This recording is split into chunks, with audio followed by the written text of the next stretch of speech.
Bismillahirrahmanirrahim. Assalamu alaikum students. This is Engineer Shahzad Ashraf and you are watching Top Grade. Students, MDCAT और ECAT के prospective से अगर हम electronics के units को देखें तो उसमें बहुत इंपॉर्टेंट टॉपिक जो है वो हम डिस्कस करने जा रहे हैं, दैट इज रेक्टिफिकेशन।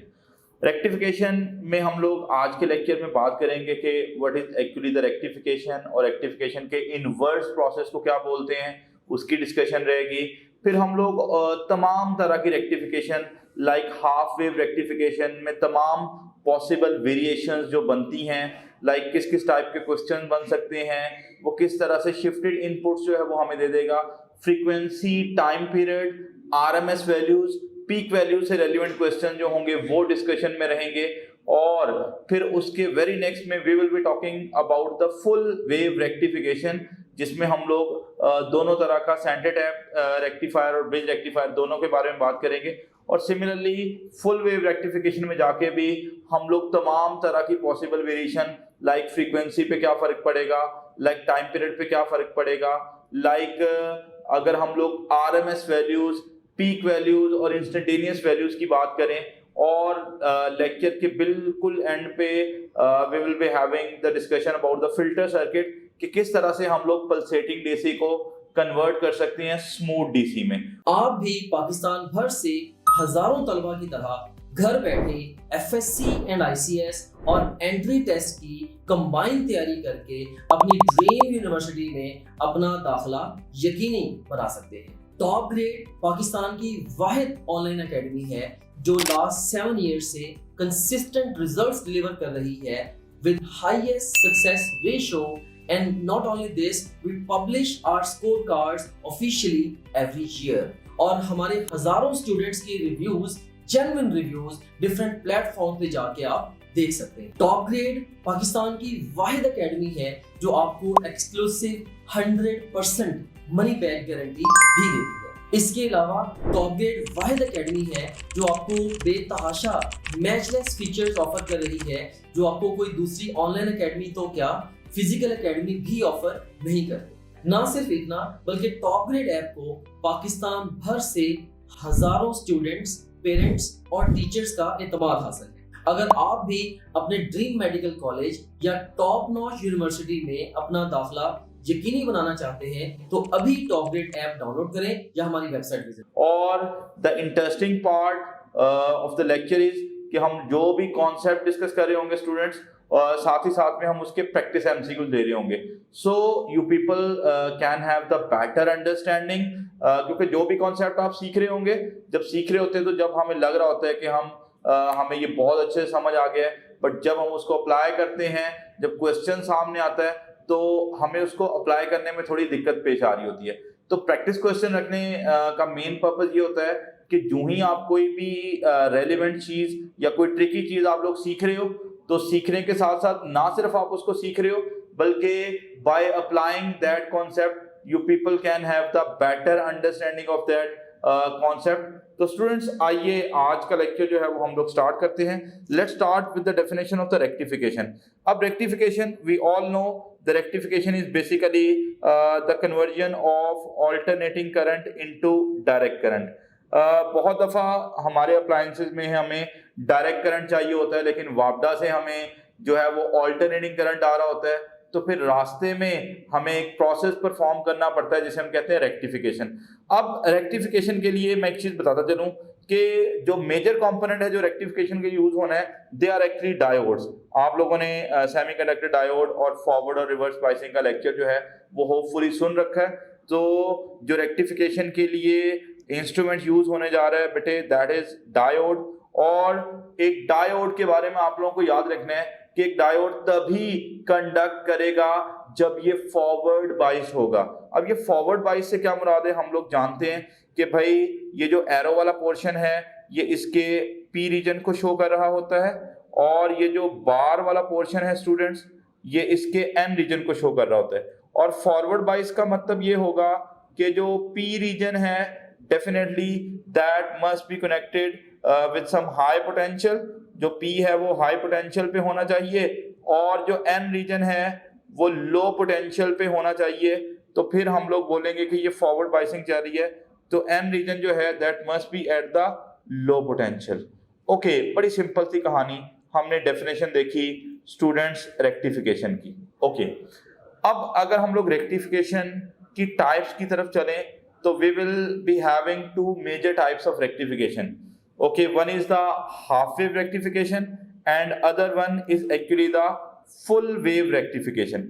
ओके, अच्छा, हाफ वेव रेक्टिफिकेशन में स्टूडेंट बताते चलूं कि एक्चुअल में हो क्या रहा होता है कि ऑल्टरनेटिंग करंट का सिर्फ हाफ साइकिल जो है वो डीसी में कन्वर्ट हो रहा होता है और हाफ साइकिल कंडक्ट ही नहीं हो रहा होता। हम बड़ी डिटेल में इंशाल्लाह आगे चल के पढ़ रहे होंगे कि हाफ वेव रेक्टिफिकेशन क्या है, लेकिन फिलहाल थोड़ा सा बता दूं कि अगर हम लोग ये इनपुट एसी ले लें जो कि हमारा ऐसा साइन वेव का होता है, तो आफ्टर रेक्टिफिकेशन होगा बताऊं क्या, सिर्फ कोई एक साइकिल जो है वो कंडक्ट हो रहा होगा और बाकी साइकिल कंडक्ट नहीं हो रहा। तो देखें, असल में तो हमने करंट की डायरेक्शन को चेंज होने से बचा लिया ना, और अगर करंट की डायरेक्शन चेंज नहीं हो रही तो that will definitely be the direct current. ठीक है, सो ये हमारा ऑल्टरनेटिंग करंट है। और अगर हम हाफ वेव रेक्टिफिकेशन करवाएंगे तो हमारे पास जो हाफ पोर्शन है वो कंडक्ट हो रहा होगा और हाफ पोर्शन जो है उसका ब्लॉकेज नजर आ रहा होगा, यानी हम करंट की डायरेक्शन को चेंज होने से बचा लेंगे, तो हमने एसी को डीसी में कन्वर्ट कर लिया। बट अगर हम फुल वेव रेक्टिफिकेशन की बात करें स्टूडेंट्स, इसको भी हम बड़ी डिटेल में इंशाल्लाह पढ़ेंगे, लेकिन फुल वेव रेक्टिफिकेशन में एक चीज आपको बताता चलूं कि full wave rectification is a particular type of rectification in which both half cycles of AC are conducted, जिसमें ऑल्टरनेटिंग करंट के दोनों हाफ साइकिल जो है वो कंडक्ट हो रहे होंगे, उसे हम लोग बोलेंगे फुल वेव रेक्टिफिकेशन। और दोनों के दोनों साइकिल कंडक्ट तो होंगे, लेकिन दोनों साइकिल्स के दौरान जो करंट की डायरेक्शन रह रही होगी स्टूडेंट्स, वो क्या रह रही होगी, सेम रह रही होगी। So if we talk about the full wave rectification, तो स्टोरी कुछ इस टाइप की मिलेगी कि ये हमारा इनपुट एसी है और स्टूडेंट्स आफ्टर रेक्टिफिकेशन एक हाफ कंडक्ट होएगा और दूसरा हाफ भी कंडक्ट होएगा, लेकिन दोनों हाफ्स में करंट की डायरेक्शन क्या रह रही होगी, सेम, यानी दोनों के दोनों हाफ्स कंडक्ट हो रहे होंगे और दोनों हाफ्स के लिए एक्सटर्नल सर्किट में करंट की डायरेक्शन क्या रह रही होगी, same. That particular type of rectification is called the full wave rectification. ये तो एक जस्ट डेफिनेशन की हद तक है, हमने इंशाल्लाह आज के लेक्चर के अंदर इनकी कंप्लीट डिटेलिंग देखनी है कि एक्चुअल में इनके साथ चल क्या रहा है। तो स्टूडेंट्स आइए हम लोग स्टार्ट करते हैं। सबसे पहले हम थोड़ा टाइम स्पेंड कर रहे होंगे with the half wave rectification, जिसमें हम तमाम पॉसिबल वेरिएशंस देखेंगे कि किस किस तरह के क्वेश्चन जो है वो बन सकते हैं। स्टूडेंट पहले सुन ले, एक मिसकॉन्सेप्शन है स्टूडेंट्स का, भाई हाफ वेव रेक्टिफिकेशन क्या है?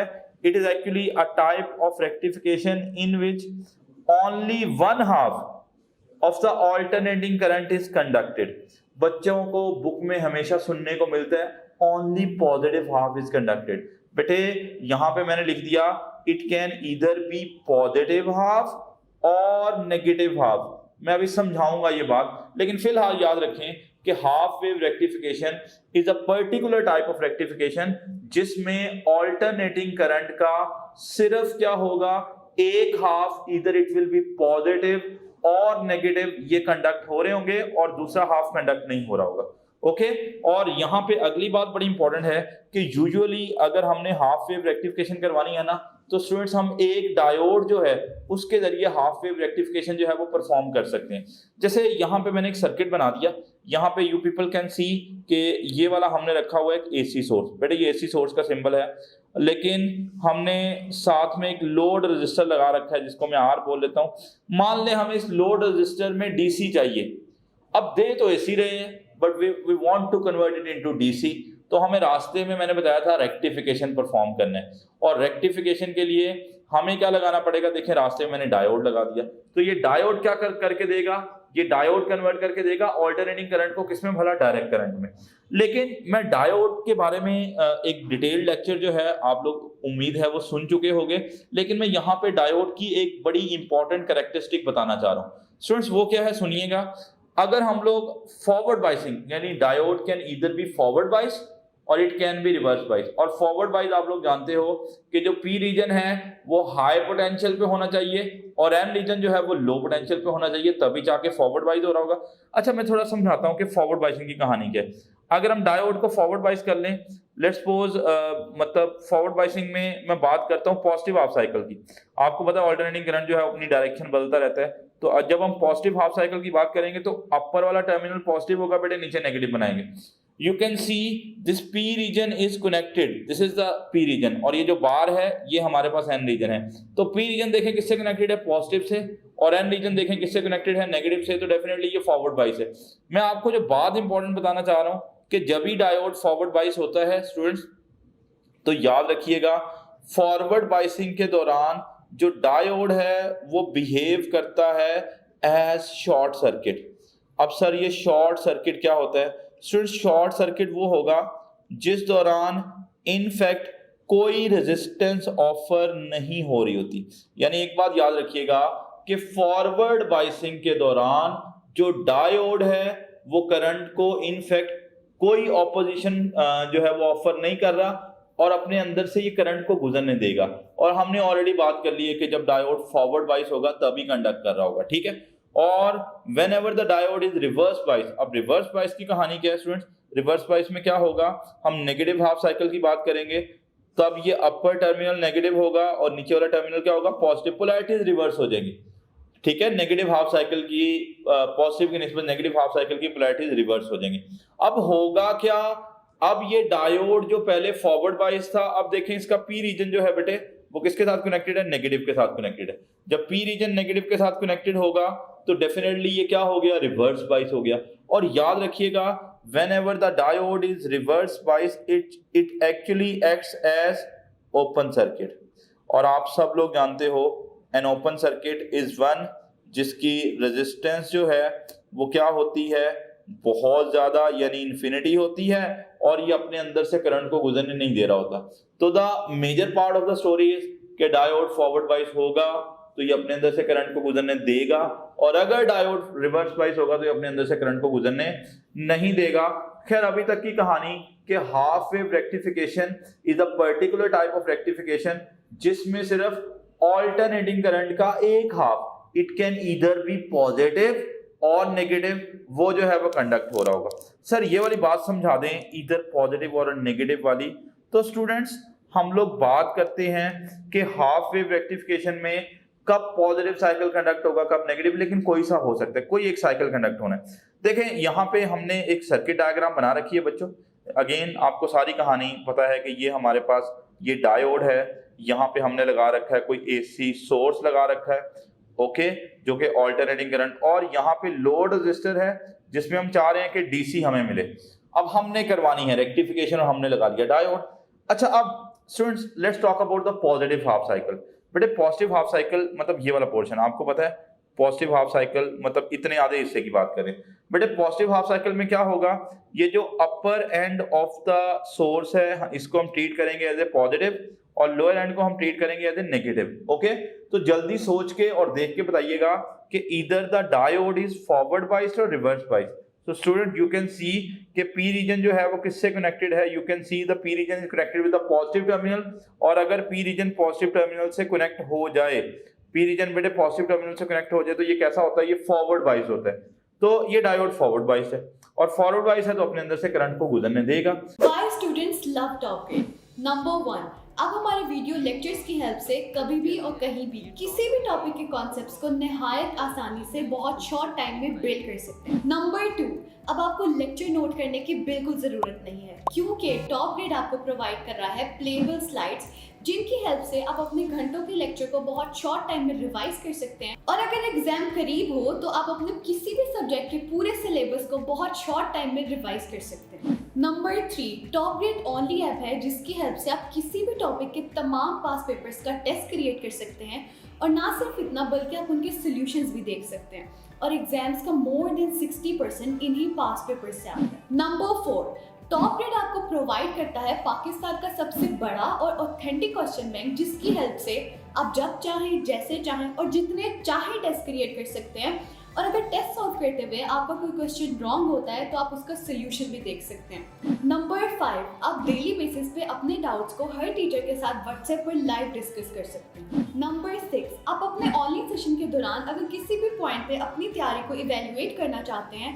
तो टॉप ग्रेड आपको प्रोवाइड कर रहा है 20 FLPs। टॉप ग्रेड FLPs की बेस्ट बात ये है कि टॉप ग्रेड हर FLP के बाद आपको प्रॉपर डिस्कशन प्रोवाइड करता है। Not only that, top grade her FLP के बाद आपको ये बताता है कि आप किन सब्जेक्ट्स, किन चैप्टर्स और किन टॉपिक्स में वीक हैं ताकि आप उन टॉपिक्स पे ज़्यादा फोकस कर सकें। Number 7, top grade offers you custom study schedule as per your need. Number 8, top grade app में आपको मिलेंगे best guidance lectures which already have inspired thousands of students. Number 9, progress report की help से आप किसी भी पॉइंट पे अपनी तैयारी को एनालाइज कर सकते हैं और इसे मजीद बेहतर बना सकते हैं। नंबर 10, अगर आप कोई फिजिकल एकेडमी ज्वाइन करते हैं तो आपको सेल्फ स्टडी के लिए मिलेंगे 4 to 6 आवर्स, लेकिन अगर आप टॉप ग्रेड से ऑनलाइन प्रिपरेशन करते हैं तो आपको सेल्फ स्टडी के लिए मिलेंगे 12 to 14 आवर्स।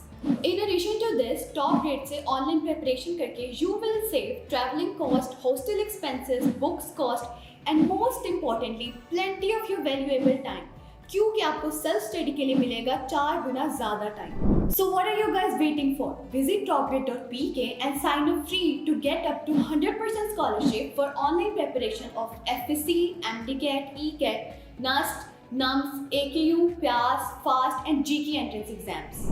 यानी मैं बात करना चाह रहा हूँ कि जो पॉजिटिव हाफ साइकिल है बेटे, उस दौरान जो डायोड होगा स्टूडेंट्स, पॉजिटिव हाफ साइकिल के दौरान ये जो डायोड होगा दिस विल एक्चुअली बिकम्स क्या भला, फॉरवर्ड बाइस, और फॉरवर्ड बाइस होगा तो डेफिनेटली ये क्या करेगा, it will actually conduct current, ये अपने अंदर से करंट को गुजरने दे रहा होगा।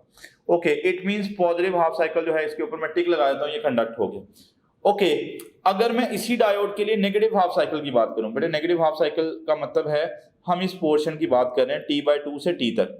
अगर हम नेगेटिव हाफ साइकिल की बात करें तो उस दौरान ये जो AC सोर्स है इसका अपर टर्मिनल बिहेव कर रहा होगा एज ए नेगेटिव और लोअर टर्मिनल बिहेव कर रहा होगा एज ए पॉजिटिव। तो बताओ जरा देख के, जो P रीजन है बच्चों, देख के बताइएगा, जो P रीजन है वो किससे कनेक्टेड है, नेगेटिव टर्मिनल से कनेक्टेड है।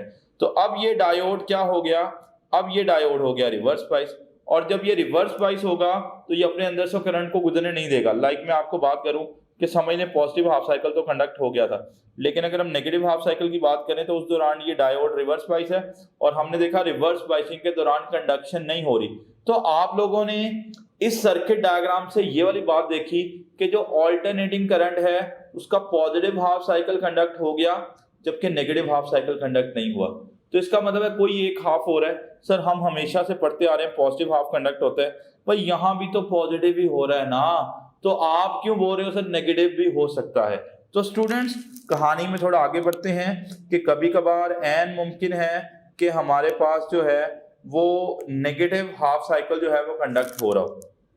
अच्छा, अब नेगेटिव हाफ साइकिल और पॉजिटिव हाफ साइकिल, अब मैंने क्या किया, मैंने डायोड को रिवर्स करके लगा दिया। अच्छा, अब ध्यान से देखिएगा बेटे, if you talk about the positive half cycle, मतलब इतने पोर्शन की बात करें जीरो से, लाइक मैं बोलूं अगर मैं पॉजिटिव हाफ साइकिल की बात करूं जीरो से कब तक भला, T/2 तक।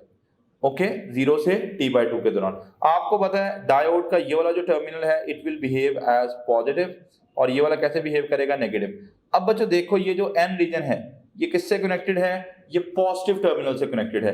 अब ये जो डायोड है ये क्या हो जाएगा, रिवर्स बाइस हो जाएगा, और जब रिवर्स बाइस हो जाएगा तो ये अपने अंदर से करंट को गुजरने नहीं देता। हमने बात की थी रिवर्स बाइसिंग के दौरान it will behave as an open circuit, तो अपने अंदर से ये करंट को गुजरने नहीं दे रहा। यानी हम लोग हमेशा सोचते थे कि पॉजिटिव हाफ कंडक्ट होगा नेगेटिव नहीं होगा, लेकिन यहाँ पे हमने देखा कि पॉजिटिव हाफ नहीं कंडक्ट हो रहा। अब बच्चों हम लोग बात करते हैं नेगेटिव हाफ साइकिल की। मैं पहले पॉजिटिव हाफ साइकिल की कहानी लिख दूं। जीरो से T/2 के दौरान बेटे ये क्या है, जो डायोड है ये एक्चुअली क्या हो गया, ये रिवर्स बाइस हो गया, और रिवर्स बाइस होगा तो इट विल नॉट कंडक्ट, भाई ये करंट को गुजरने नहीं देगा। लेकिन स्टूडेंट्स अगर मैं यहीं पे बात करूं नेगेटिव हाफ साइकिल की, this is the negative half cycle. Negative half cycle के दौरान क्या हो रहा है स्टूडेंट, नेगेटिव हाफ साइकिल के दौरान ये वाला टर्मिनल नेगेटिव है और ये वाला टर्मिनल क्या है, पॉजिटिव। आपको बड़ा क्लियरली नजर आ रहा है कि जो N रीजन है इस डायोड का जो एन रीजन है वो नेगेटिव से कनेक्टेड है। अगर एन नेगेटिव से कनेक्ट हो जाए और पी पॉजिटिव से कनेक्ट हो जाए तो फॉरवर्ड बाइस होता है। तो अगर मैं नेगेटिव हाफ साइकिल की बात करूं कब से कब तक, T/2 से स्टूडेंट्स कहां तक भला, T तक। तो यही डायोड जो होगा ये क्या होगा, फॉरवर्ड बाइस होगा, और फॉरवर्ड बाइस होगा तो ये अपने अंदर से करंट को गुजरने दे रहा होगा। यानी पॉजिटिव हाफ साइकिल जो है वो कंडक्ट नहीं हुआ, लेकिन नेगेटिव हाफ साइकिल आपको मिल रहा है। देखो आउटपुट वाले सर्किट में पॉजिटिव हाफ साइकिल नहीं मिल रहा, लेकिन नेगेटिव हाफ साइकिल मिल रहा है। तो देखें कोई एक साइकिल जो है वो कंडक्ट हो रहा है, and it can either be negative and it can either be positive, that depends upon the direction of diode. तो यहाँ पे आप लोग you can clearly see that only the negative half cycle of the alternating current is conducted. Okay, so पहली misconception तो दूर कर लें कि it can either be positive half cycle और it can either be negative half cycle. Okay, अब students rectification से related कुछ बहुत इंपॉर्टेंट कहानियां हैं, like some time rectification, half wave rectification के दौरान वो फ्रीक्वेंसी के बारे में बात कर रहा होगा, वो टाइम पीरियड के बारे में बात कर रहा होगा, और आपने इस तरह के क्वेश्चंस को कैसे टैकल करना है हम वो इस स्लाइड में देखेंगे। अच्छा स्टूडेंट्स यहाँ पे देखें, ये मैंने बनाया है इनपुट एसी, ये मैंने ऑल्टरनेटिंग करंट बनाया है। जरा मुझे देख के बताएं इनपुट एसी के कितने साइकिल्स हैं। You can see there are 2 cycle. अब सर साइकिल किसको बोलते हैं, एक शेप की रेपिटेशन को हम साइकिल बोलते हैं। जैसे देखो बार बार बेटे यही शेप रिपीट हो रही, देखो ये एक साइकिल हो गया, ये शेप, और दोबारा फिर यही शेप, एक साइकिल हो गया और यही शेप दोबारा रिपीट होना शुरू हो गई। ये लें, ये हमारे पास क्या हो गया, दूसरा साइकिल हो गया। मतलब जो शेप की रेपिटेशन है उसे हम लोग क्या बोल रहे हैं, साइकिल। तो यहाँ पे मुझे सोच के बताइएगा जो इनपुट में नंबर ऑफ साइकिल्स हैं, चले नंबर ऑफ साइकिल्स पर मिनट पर सेकंड बोल देता हूँ, जिसे हम फ्रीक्वेंसी बोलते हैं। तो मान लो यहाँ पर हमारे गुजर रहे हैं, लेट्स सपोज 2 साइकिल्स गुजर रहे हैं, let's suppose that is happening पर सेकंड। तो मान लें फ्रीक्वेंसी जो है वो 2 हर्ट्ज आ जाएगी। ओके, अब मेरा सवाल ये है कि जब रेक्टिफिकेशन होगी, we are particularly talking about the half wave rectification, और आप लोग जानते हो कि हाफ वेव रेक्टिफिकेशन में क्या होता है, पॉजिटिव या नेगेटिव में से एक हाफ कंडक्ट हो जाएगा, दूसरा नहीं होगा। तो मान लेते हैं कि पॉजिटिव हाफ कंडक्ट हो रहा है, तो बेटे आप पहले इसको देखिएगा, ये जो ब्राउन कलर का बना हुआ है इसका पॉजिटिव हाफ साइकिल कंडक्ट हो जाएगा, और मान लें नेगेटिव हाफ कंडक्ट नहीं हो रहा। फिर अगली वाली कहानी में चलें, ये जो हमें थोड़ा ग्रीनिश से कलर का नजर आ रहा है, इसका भी पॉजिटिव हाफ कंडक्ट होगा, नेगेटिव कंडक्ट नहीं होगा। अब मेरा आपसे एक सवाल है और सोच के बोलना है कि बताओ इनपुट में तो 2 साइकिल्स थे, आउटपुट में हमें कितने साइकिल्स मिल रहे हैं। जो हमारा आफ्टर रेक्टिफिकेशन डीसी मिला है उस डीसी में कितने साइकिल्स हैं। तो students story is quite simple. Cycle किसको बोल रहे हैं, शेप की रेपिटेशन को। और आप लोग देख सकते हो कि आउटपुट में बार बार ये वाली शेप, ये वाली शेप, ये वाली शेप रिपीट हो रही है। तो मुझे सोच के बताइएगा फिर हमें आउटपुट में कितने साइकिल मिल रहे हैं। बच्चों सोच के बताओ जरा। यू कैन सी कि हमें आउटपुट में भी 2 साइकिल मिल रहे हैं। तो इसका मतलब ये होगा कि जो आउटपुट मिल रहा है वहां भी हमें मिल रहे हैं क्या भला, 2 साइकिल्स ही मिल रहे हैं। Let's suppose that is happening again पर सेकंड। यानी अगर इनपुट की फ्रीक्वेंसी 2 हर्ट्ज थी ना, तो आउटपुट की फ्रीक्वेंसी भी 2 हर्ट्ज ही आ रही है। तो students the important part of the story is कि हाफ वेव रेक्टिफिकेशन के दौरान आउटपुट डीसी की फ्रीक्वेंसी उतनी ही होती है जितनी इनपुट एसी की फ्रीक्वेंसी होती है। अब बच्चे कहते हैं सर डीसी की फ्रीक्वेंसी क्या लेनी, बेटे ये पल्सेटिंग डीसी है, ये भी ऐसे पल्सेस की फॉर्म में मूव करता है, इसमें भी साइकिल्स मिलते हैं हमें। और अगर इनपुट और आउटपुट की फ्रीक्वेंसी सेम है तो डेफिनेटली इनपुट और आउटपुट का टाइम पीरियड भी क्या होगा, सेम होगा। तो पहली बात ज़हन में बिठा लें कि हाफ वेव रेक्टिफिकेशन के दौरान ना तो फ्रीक्वेंसी चेंज होती है और स्टूडेंट्स ना ही टाइम पीरियड चेंज होता है। आप चाहो तो इनपुट की फ्रीक्वेंसी को आउटपुट में यूज कर लो या आउटपुट की फ्रीक्वेंसी को इनपुट में यूज कर लो, प्रॉब्लम नहीं है। ओके, तो पहली बात माइंड में बिठा ले और इसी बात को बेस बना के we will be having some questions ताकि you people can have the better understanding जो भी बात हमने अभी डिस्कस की है। Students let's have the critical thinking. यहाँ पे उसने बताया कि हमारे पास frequency of input AC in half wave rectifier is 50 hertz. देखिए हमें इनपुट एसी की फ्रीक्वेंसी जो है बेटे वो दे दी गई है, जो कि कितनी है 50 hertz. What will be the time period of the output ripple. आपने ऐसा करना है, आउटपुट का टाइम पीरियड बताना है। भाई हमें पता है कि अगर हमने इनपुट का टाइम पीरियड मालूम कर लिया तो वही तो आउटपुट में यूज कर सकते हैं। या तो ये अप्रोच कर लो, या जितनी इनपुट की फ्रीक्वेंसी है उससे पहले पता लगा लो क्या वाला आउटपुट। भाई वो कैसे पता चलेगी, वो तो उतनी होएगी। और जब आउटपुट फ्रीक्वेंसी आ जाएगी तो we can have the output time period. चले मैं आसान करता हूं। सबसे पहले तो मैं कहता हूं कि हमारे पास इनपुट फ्रीक्वेंसी बेटे आपको इनपुट एसी की फ्रीक्वेंसी दे रखी है। हमें पता है जो इनपुट की फ्रीक्वेंसी है वो उसने बता रखी है, how much that is 50 hertz. ये पाकिस्तानी एसी है। जो एशियन कंट्रीज हैं उनमें यूजुअली 50 हर्ट्ज का एसी जो है वो यूज होता है, और यूरोपियन कंट्रीज में 60 हर्ट्ज का एसी यूज होता है। तो खैर ये इनपुट फ्रीक्वेंसी आ गई। अब ऐसा करो स्टूडेंट्स, इनपुट फ्रीक्वेंसी को यूज करते हुए इनपुट का टाइम पीरियड पता लगा लो। अब आपको पता है टाइम पीरियड मालूम करने का तरीका क्या होता है, 1 upon frequency of input. Okay, input का टाइम पीरियड मालूम करना है तो definitely we will have to use the frequency of the input. और आपको पता है कि जो इनपुट की फ्रीक्वेंसी है वो हमें दे रखी है, how much that is 1 upon 50। तो यहां से हमारा इनपुट एसी का आ जाएगा क्या भला टाइम पीरियड। अब बच्चे कहते हैं मैथमेटिक्स का प्रॉब्लम है सर, 1 अपॉन 50 को कैसे सॉल्व करें। तो बच्चों साथ साथ मैथमेटिक्स भी सीखते जाइएगा।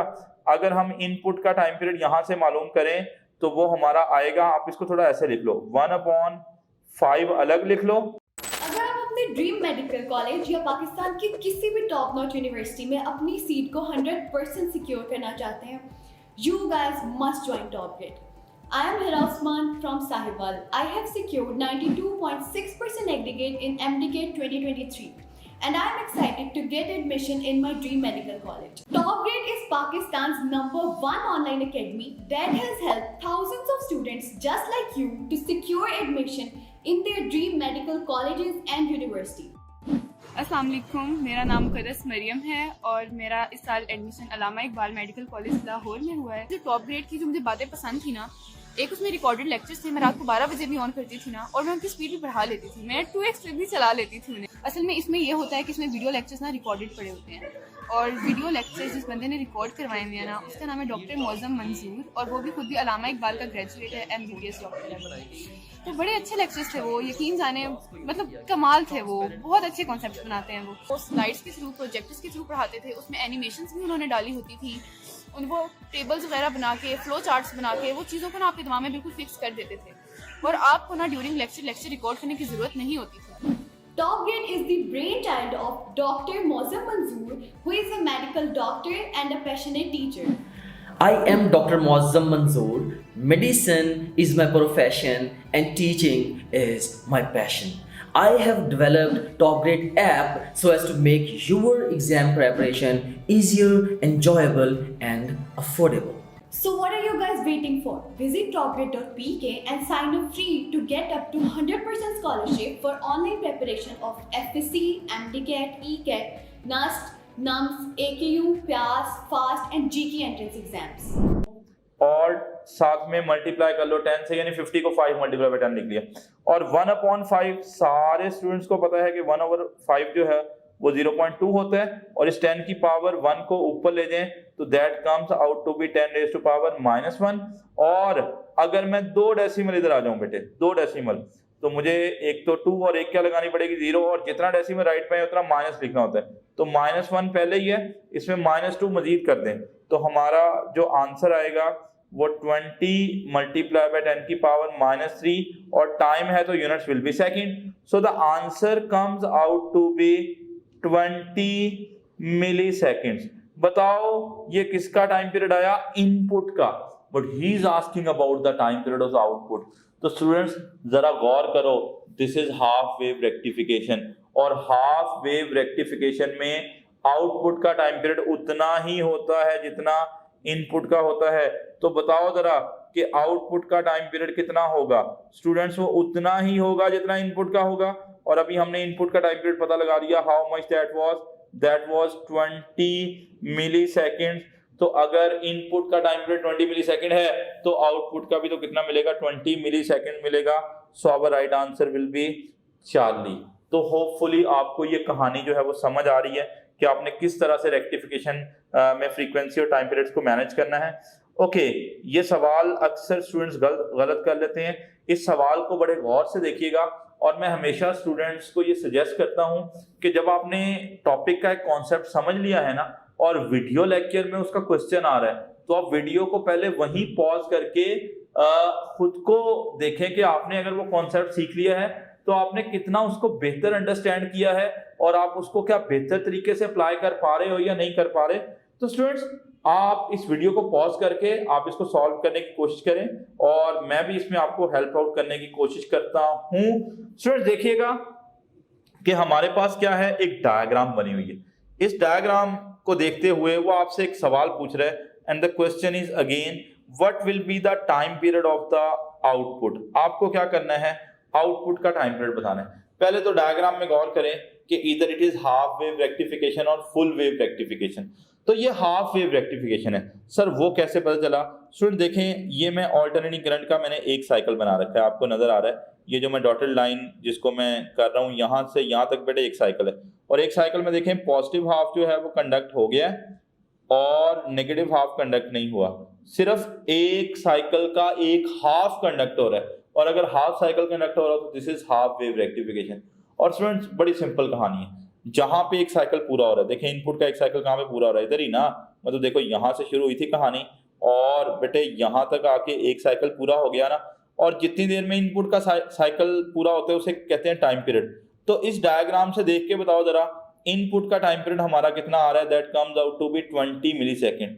और जो टाइम पीरियड इनपुट का होता है डेफिनेटली वही किसका होता है, आउटपुट का होता है। तो बताओ जरा कि आउटपुट का एक साइकिल भी तो यहीं पे पूरा हो रहा है ना। तो स्टूडेंट्स जो आउटपुट का टाइम पीरियड मिलेगा वो उतना ही मिलेगा जितना किसका होगा, इनपुट का होगा। और जो आउटपुट टाइम पीरियड है वो इनपुट के बराबर है। इनपुट का टाइम पीरियड कितना आ रहा है, 20 मिलीसेकंड। तो आउटपुट का टाइम पीरियड भी हमारे पास कितना आ जाएगा, 20 मिलीसेकंड। यानी अगर डायग्राम बेस्ड क्वेश्चन आ जाए ना तो सिंपली देखो कहां पे इनपुट का एक साइकिल पूरा हो रहा है या आउटपुट का एक साइकिल पूरा हो रहा है। जहां पे एक साइकिल पूरा होगा टाइम लेबल्ड होगा, तो आपने टाइम को नोट करना है, और जहां पे एक साइकिल कंप्लीट हो रहा है वही तो टाइम पीरियड है। और आप चाहो तो इनपुट के टाइम पीरियड को आउटपुट में यूज कर लो या आउटपुट के टाइम पीरियड को इनपुट में यूज कर लो, ठीक है।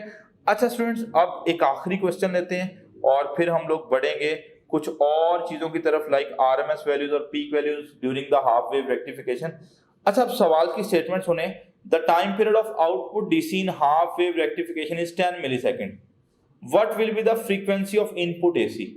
अब आपको आउटपुट का टाइम पीरियड दे दिया गया है और इनपुट की फ्रीक्वेंसी पूछी जा रही है। स्टूडेंट्स मुझे ये बताओ, फिलहाल तो वो हमें बता रहा है कि भाई आउटपुट का टाइम पीरियड, भाई आउटपुट का टाइम पीरियड देखें, we are given with the time period of the output DC जो कि कितना है 10 मिलीसेकंड। अब स्टूडेंट जरा सोच के और बड़े ध्यान से आंसर कीजिएगा कि इनपुट का टाइम पीरियड कितना होगा। भाई इनपुट का जो टाइम पीरियड है वो भी तो 10 मिलीसेकंड ही होगा। सर ऐसा क्यों होगा? Because it is half wave rectification. Half wave rectification में टाइम पीरियड जो है वो चेंज नहीं होता। तो स्टूडेंट्स अगर इनपुट का टाइम पीरियड आ गया तो इनपुट की फ्रीक्वेंसी मालूम करना कोई ज्यादा मुश्किल बात नहीं है। Let's find out the frequency of that input AC, that will be 1 upon time period of input AC, or students you can see the time is actually 10 milliseconds।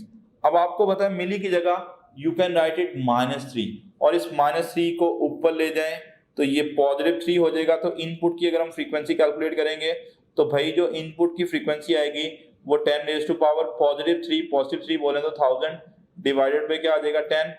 तो आप जैसे इसको सॉल्व करोगे तो जो इनपुट की फ्रीक्वेंसी आएगी that comes out to be 100 hertz। So this was actually the idea about the frequency time period in the half wave rectification। Students अब इसके साथ साथ हम लोगों ने बात करनी है कि कभी कभार he will be talking about the peak values and the RMS values। ये थोड़ा टेक्निकल पार्ट है, इसको आपको थोड़े ध्यान से समझना पड़ेगा। अच्छा स्टूडेंट्स, इस बात को समझने के लिए आप पहले पीक वैल्यूज, पहले हम लोग हाफ वेव रेक्टिफिकेशन के दौरान we will be talking about the peak values. अब ये पीक वैल्यू क्या होती है? आपको पता है हमारे पास दो तरह के करंट मिल रहे हैं। ये मैंने स्टूडेंट्स आपके लिए बना रखा है इनपुट एसी, और आपको पता है कि इनपुट एसी जो है उसकी वैल्यू एसी ऑल्टरनेटिंग करंट की मैग्नीट्यूड हर लम्हे बदलती रहती है। तो जब इसकी मैग्नीट्यूड आप लोग शुरू में देख रहे हो बढ़ रही है, और एक स्टेज ऐसी आएगी कि ये बढ़ते बढ़ते कोई ना कोई मैक्सिमम वैल्यू अचीव कर लेगी।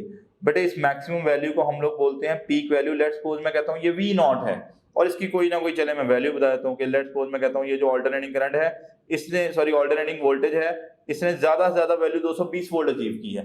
तो ये तो हमारी हो गई पीक वैल्यू किसकी भला, इनपुट AC की। अब मैंने बताया जो हाफ वेव रेक्टिफिकेशन होती है उसमें जो DC मिलता है वो एक्चुअली क्या कहते हैं, वो पल्सेटिंग DC होता है, मतलब स्मूथ DC स्ट्रेट लाइन वाला नहीं होता, उसका एक साइकिल कंडक्ट हो रहा होता है और एक नहीं कंडक्ट हो रहा होता। अच्छा, इसका मतलब है पल्सेटिंग का मतलब है वो भी कम ज्यादा हो रहा है। तो बेटे अगर हम आउटपुट DC को देखें, अभी मैं बात कर रहा हूं, just going to talk about the output DC। Output DC की वैल्यू भी चेंज होती रहती है और ये बढ़ते बढ़ते बढ़ते बढ़ते बढ़ते कभी ना कभी ये भी किस पे पहुंचेगा, पीक वैल्यू पे। ये भी कोई ना कोई पीक वैल्यू अचीव करेगा।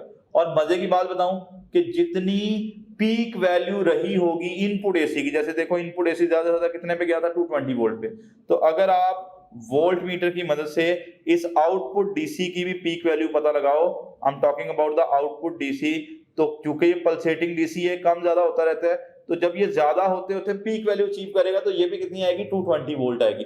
तो बात करने का मतलब ये है कि हाफ वेव रेक्टिफिकेशन के दौरान जो इनपुट AC होता है जितनी उसकी पीक वैल्यू होगी और जो हमें आउटपुट DC मिलेगा उसकी जितनी पीक वैल्यू होगी वो दोनों सेम होंगी। तो यहाँ पे लिख दिया मैंने कि स्टूडेंट्स हाफ वेव रेक्टिफिकेशन के दौरान जितनी पीक वैल्यू इनपुट AC की होगी उतनी ही पीक वैल्यू किसकी होगी भला, आउटपुट DC की होगी। इसका मतलब ये हुआ कि हाफ वेव रेक्टिफिकेशन ना फ्रीक्वेंसी को चेंज करता है, ना टाइम पीरियड को चेंज करता है और ना ही पीक वैल्यूज को चेंज करता है। आप चाहो तो इनपुट की पीक वैल्यू को आउटपुट में यूज कर लो या आउटपुट की पीक वैल्यू को इनपुट में यूज कर लो, बात बन जाएगी। तो तीसरी इंपॉर्टेंट बात याद कर लें कि पीक वैल्यूज जो है वो चेंज नहीं हो रही होती। लेकिन there is an important term, मैंने आपको शुरू में बताया कि ये थोड़ा सा टेक्निकल पार्ट है, आपको बड़ी तवज्जो से ये समझना पड़ेगा। Then we will be talking about the RMS values. भाई RMS आपने पढ़ा हुआ है, root mean square value. Okay, अब हमें दो तरह की RMS वैल्यूज पता लगाएंगे। एक इनपुट में हम क्या दे रहे थे AC, उसकी RMS वैल्यू भी पता लगाएंगे और आउटपुट में हमें क्या मिल रहा है DC, हम उसकी RMS वैल्यू पता लगाएंगे। अगर आपके FSC में मार्क्स अच्छे हैं और आपने हमारे वीडियो लेक्चर्स की हेल्प से अपने कॉन्सेप्ट्स को बिल्ड किया और प्लेएबल स्लाइड्स की हेल्प से रिवीजन की और हमारे क्वेश्चन बैंक में मौजूद 30,000 से ज्यादा क्वेश्चंस को सॉल्व किया और अपनी गलतियों से सीखा, तो आपकी ड्रीम यूनिवर्सिटी में, आपके ड्रीम कोर्स में आपकी सीट 100% सिक्योर है। So what are you guys waiting for? Visit topgrade.pk and sign up free to get up to 100% scholarship for online preparation of FSC, MDCAT, ECAT, NAST, NUMS, AKU, PAS, FAST and GK entrance exams. अच्छा, अब students थोड़ा सा मैं आपको ना way out बताता हूँ RMS value मालूम करने का।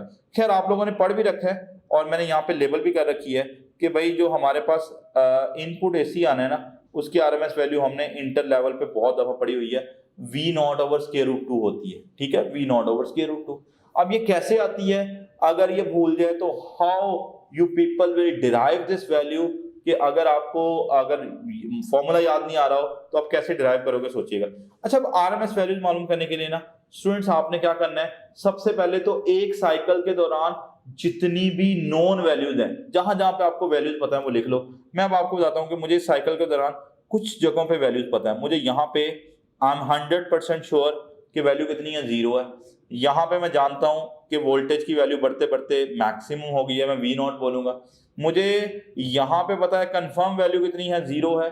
बेटे मुझे यहाँ पे पता है कि भाई इस पॉइंट पे पहुंचते पहुंचते ये वैल्यू नेगेटिव मैक्सिमम हो गई है।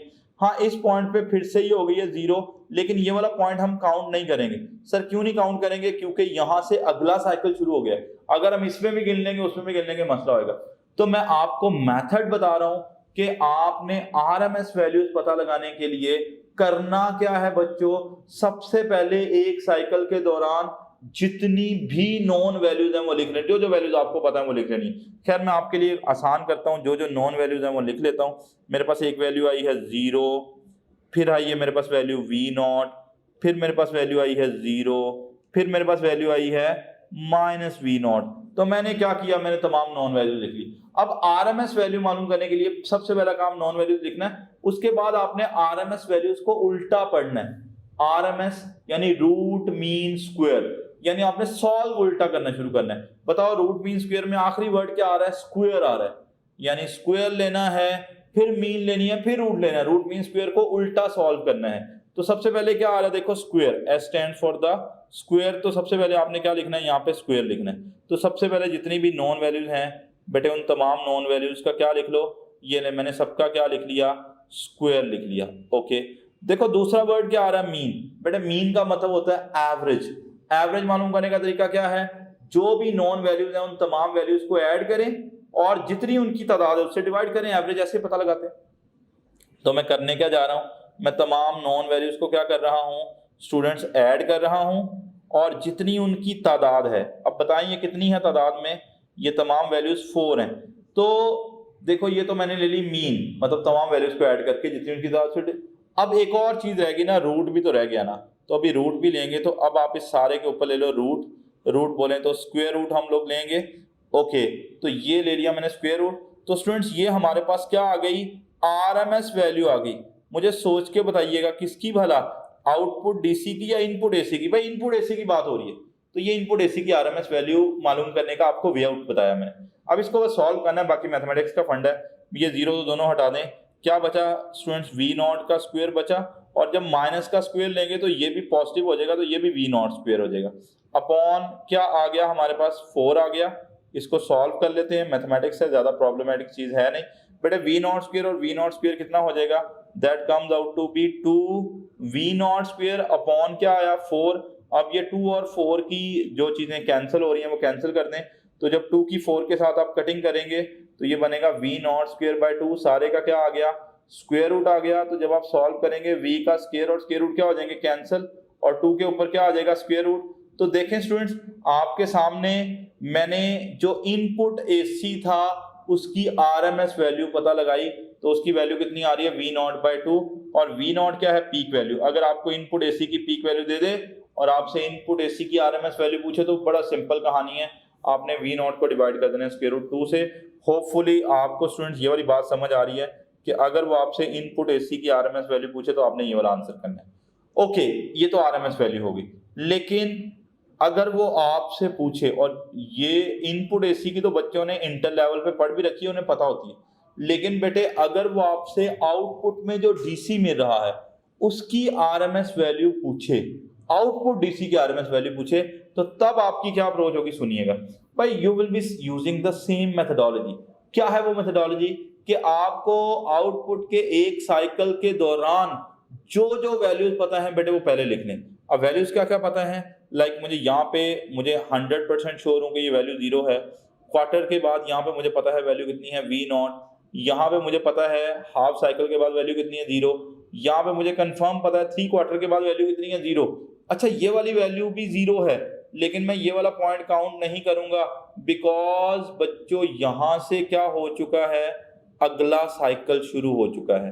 तो मैं ये वाला पॉइंट काउंट नहीं करूंगा, बिकॉज यहाँ से अगला साइकिल शुरू हो गया है, तो डबलिंग हो जाएगी। ये पॉइंट इस साइकिल में आ जाएगा, अगले में आ जाएगा। अब you will be using the same methodology.